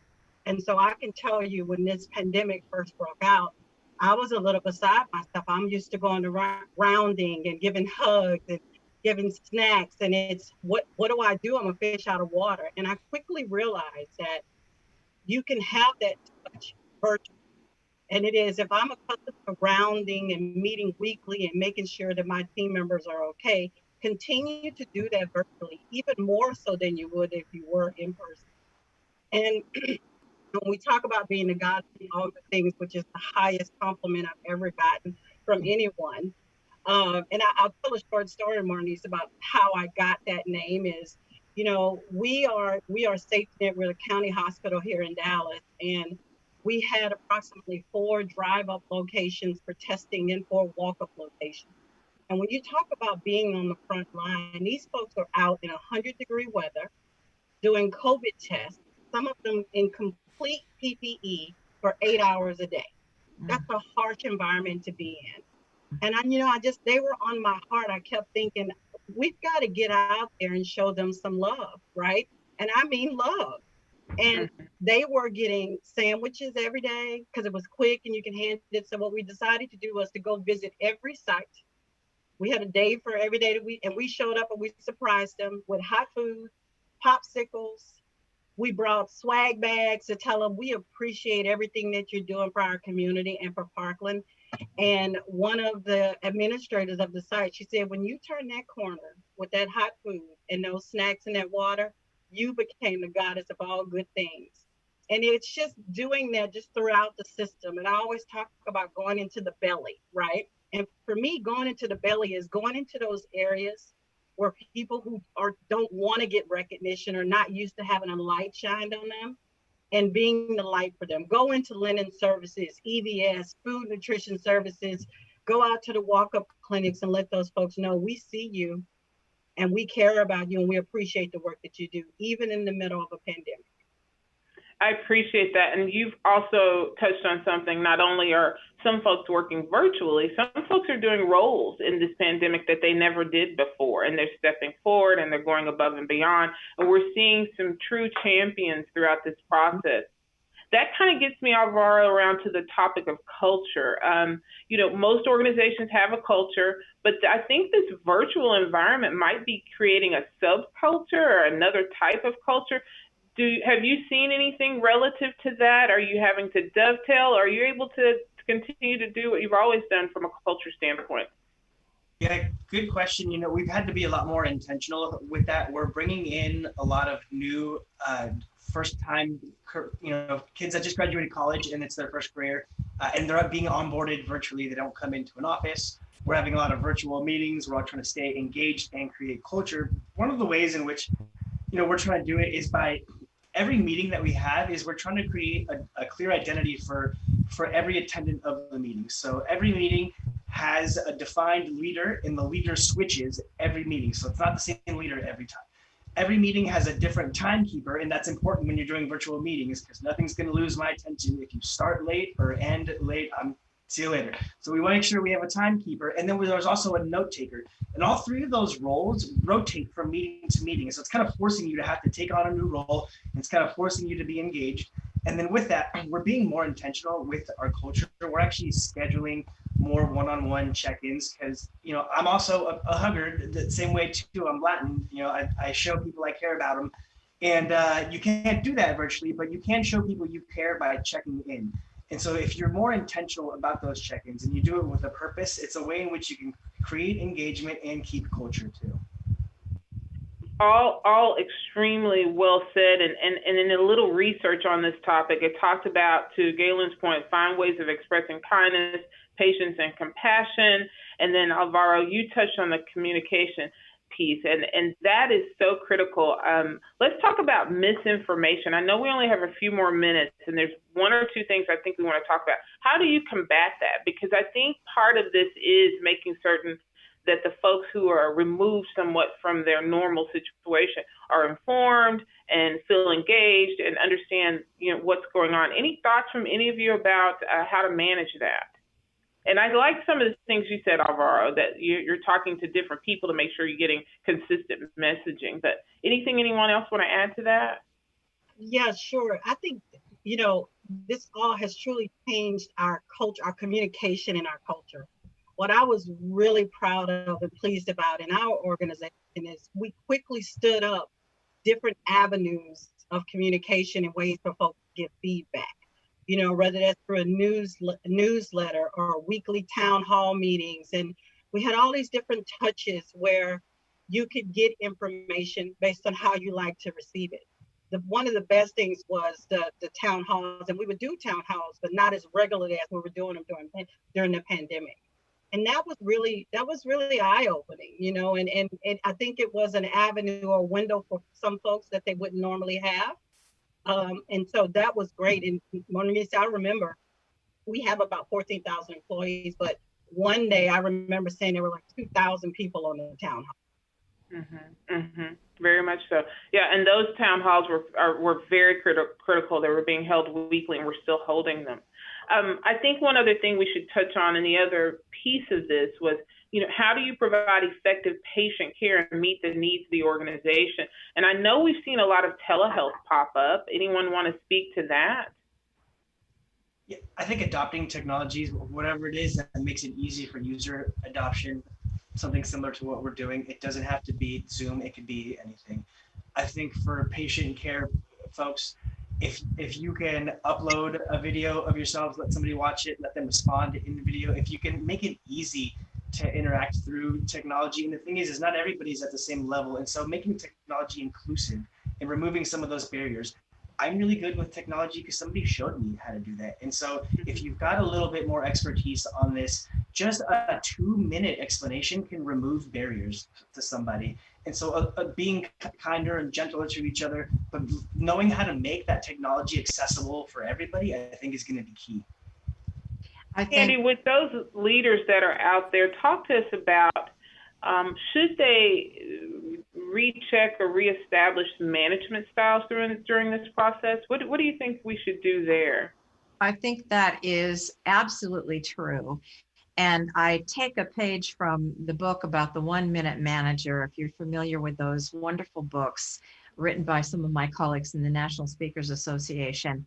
And I think about, and this is old school, but it's adaptable. The idea is, again, as Galen said, it's the touch. Now we'll have to have a virtual touch. And so how do you do that? Well, in the olden days, you'd have certain managers who come up in what they used to call the Peter Principle, because they get very good at whatever it is that they do on the sharp end of the stick. And then because of that, their position is elevated, but they don't get management skills training, or it comes later when there's the mess made, let's say. And maybe because they're afraid of this horde of people, they stay behind a desk and they stay behind a closed door. They don't walk the halls with a clipboard, or as Galen was saying, handing out, little love packets in whatever way you're going to do it. And so now that we're in the virtual environment, it's even more important to have the open door policy. Now, the way we do that is to make our staff meetings and other meetings that we must do to make them more engaging. As I indicated before, it wasn't usually when we had staff meetings, it wasn't expected necessarily that there would be a lot of chat from the people who were the attendees. It was mostly a platform where the hierarchy of leaders could tell the rest of the group what is the latest policy, what is the latest procedure, what's coming down the pike, and are there any questions? Okay, we got to go. That doesn't fly anymore. Now we have the chat rooms. We have been learning how to engage people and leave room, right? The slow thinking process is what we have to appreciate. This also carries over into our educational environments. In our video is do that. I'm okay here necessarily intuitive, and they sometimes change from one platform to the next. So understanding that just because it's normal for you, you understand it, it doesn't mean everybody else does. So keeping focused with understanding how to get the message out and allow a message back. Thank you for that. So it looks like we have 1 or 2 minutes. I'd love for you all to round it out. And again, I think the conversation has been robust, but I'd like to ask you to give us 2 things as takeaways for our audience today relative to keeping everyone engaged and making sure that we continue to meet our goals and challenges as organizations. Alvaro, anything you'd like to add? Be intentional about it. 2020 has been tough on everybody. Check in and support one another, whether it be through video or chat channels. Galen? I'll use my time to say that I want us to keep in the forefront of caring for each other spiritually and emotionally, and making sure that we're loving on each other and continue to stand each other up through this healthcare crisis of our lifetime is what I would describe it as. So keep that touch. Thank you. Dr. Candy? I would add that in addition, there's a lot of research about how human beings learn. And one of the most important things to combat stress is having a good sense of humor and the element of play, playfulness. It helps us to get past the panic or the stresses that we feel, and just knowing that somebody else is out there and you can say something silly a little and engage with somebody on a personal level. So I just think we need to keep our sense of humor during the tough times. Very good. Well, thank you. And I'll just say also, thank you so much for your expertise and knowledge. This has been new territory for many of us. And what I've seen and heard and in sharing with other leaders here in the Dallas-Fort Worth area and around the country is, there's been a lot of innovativeness. Compassion is a big piece of it. And it's definitely a two-way street. So from a leader level, it's important to hear out those who report up and through us, but they also can lend us so much knowledge and just by virtue of listening to them and understanding the concepts that they're and approaches that they're taking to be successful as well. So I think we're just 1 minute over. I don't know if we should continue. I think Mr. Fontenot is there as well. We had actually a couple of questions, or actually one particular question we wanted to ask. Dr. Rick Patello asked, "What do you think about the idea of cultivating?" Okay, well, I'd love to, and I know you all probably critical. It doesn't mean the same everywhere, in every environment, and so with that, I think it's important that at the highest levels of your organization, that a definition of equity for your organization is achieved, and that it is thereafter members that walk through the walls of this, in the halls of this organization every day, we don't know exactly how they're being led unless we hear about it from someone. So with that, having a formulated strategy, a formulated process to ensure that we cascade the intent of the organization where equity tells people how to execute and educate upon that strategy. And at the end of the day, your data is going to tell you whether you've been successful or not. And you have panelists, anyone want to add to that? I think the equity part's the most important. Yeah, absolutely. One other thought too from Joe Bateman. She's from Dallas. Dorsey says hello to Galen and you, Marnice. Oh, very nice. She Well, we're watches glad well. to have the support there. If I could just say, I've been at Parkland for 24 years. I never saw myself staying at one entity. If you get here, you're stuck. It's masterful what we do here every day. I'm supportive of this county hospital. And if you're ever in Dallas, drive by because it's a beautiful facility and it speaks volumes about what Dallas County and this region thinks of this county facility. And how wonderful this Dallas community has been, I'm sure to other hospitals, but to Parkland of the pandemic here, I can't tell you the things that were donated to the hospital or that they tried to donate. Wow. To the hospital. So the community support. Thank you, panelists. Yeah, you see awesome. that? We do. Thank you. So we don't have a physical audience in front of you, but at least, and hopefully you'll join us back tomorrow on our streaming as well. We're going to be giving out a couple of gifts and stuff too. So we're about to do that just now, right, Leah? Have a great day, guys. Appreciate it. Okay, I think we're at the end here, and we're just going to give away a couple of gifts here. In fact, I think we'll just give away one big one. I think I talked about this earlier. We're going to give away a big gift. How about that? In fact, you just heard from Candy Campbell. She was one of the ones who was on this last panel that we had. So she's going to be on our list of books. It's going to be 1, 2, 3, 4, 5, 6, 7. We got 7 different books here. Fresh. Make sure I didn't miss any comments. What was your biggest takeaway from today? Why don't you share that with us? What's the biggest thing that you're going to take away from today that you're going to definitely use back at your organization? Take a look at the comments here. Oh, yeah. Noel says, great discussion from all. Thank you. That's awesome.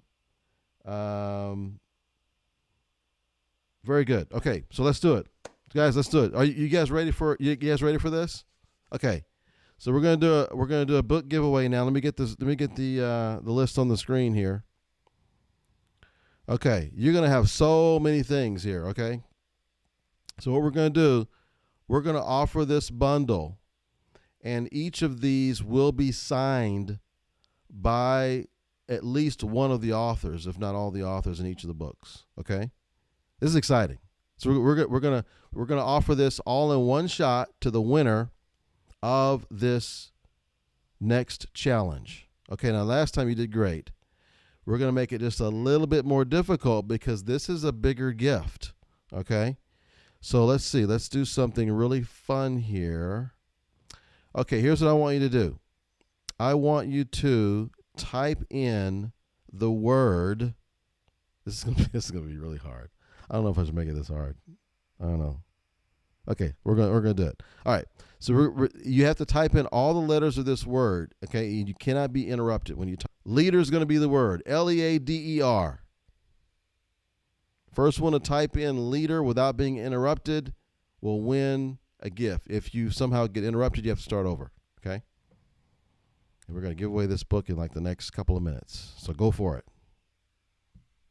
By the way, congratulations to yourself for making it all the way to the end. Okay.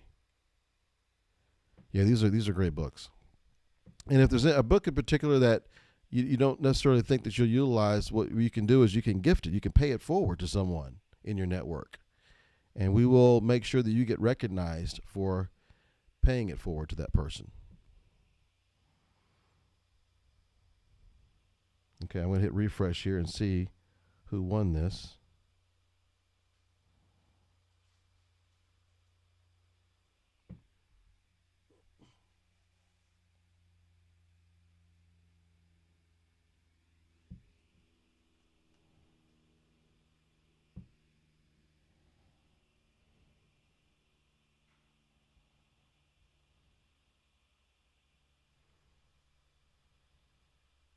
All right, we got some good competition here. I love it.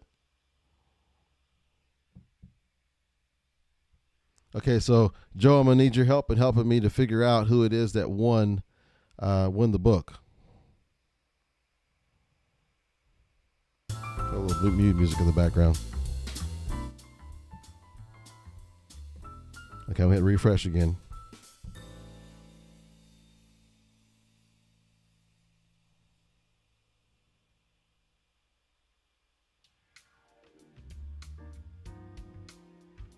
Okay, I'm still looking here. So, Joe, let me know who won the copy of the book, the first one to successfully put this in.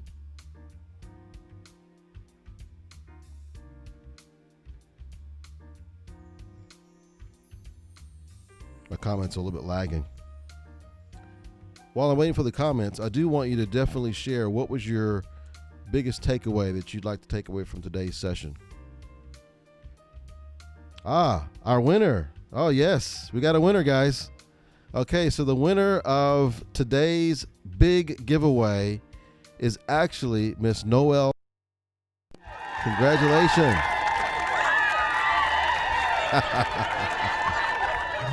All right, I love it. I love it. So yeah, Noelle, if there's any of those books, of all those books. So thank you, everyone. Thank you for spending your time with us today. We look forward to seeing everyone tomorrow. We'll start at roughly the same time tomorrow, so be there tomorrow. We got a lot of great folks up for tomorrow. Let me just show you a quick listing of that.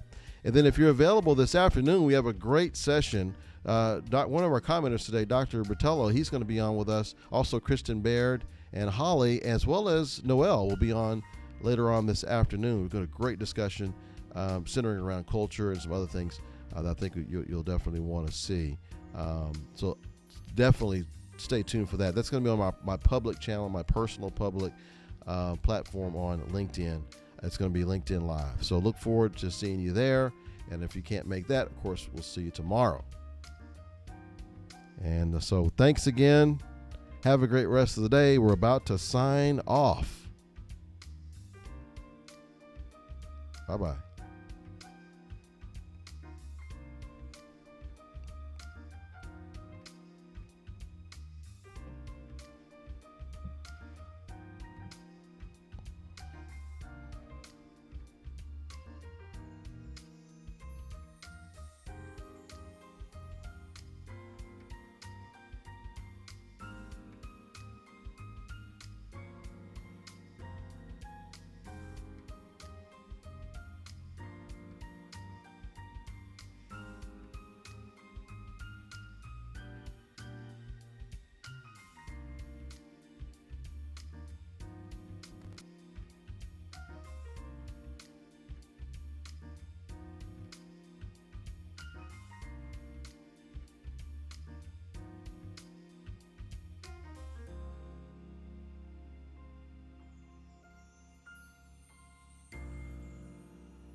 Oh, look at Noelle. She already wants to pay it forward. That's awesome. She says she wants to do it to someone on the panel. So was it, you talking about the last panel that we had? Let us know which one you're talking about.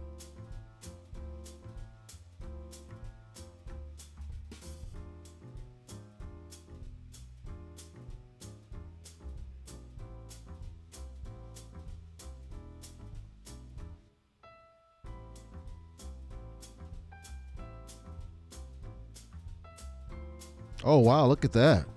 So Noelle is actually paying it forward to Kendra. Wow, congratulations, Kendra. Man, that's amazing. I love this community we have, guys. You guys are great.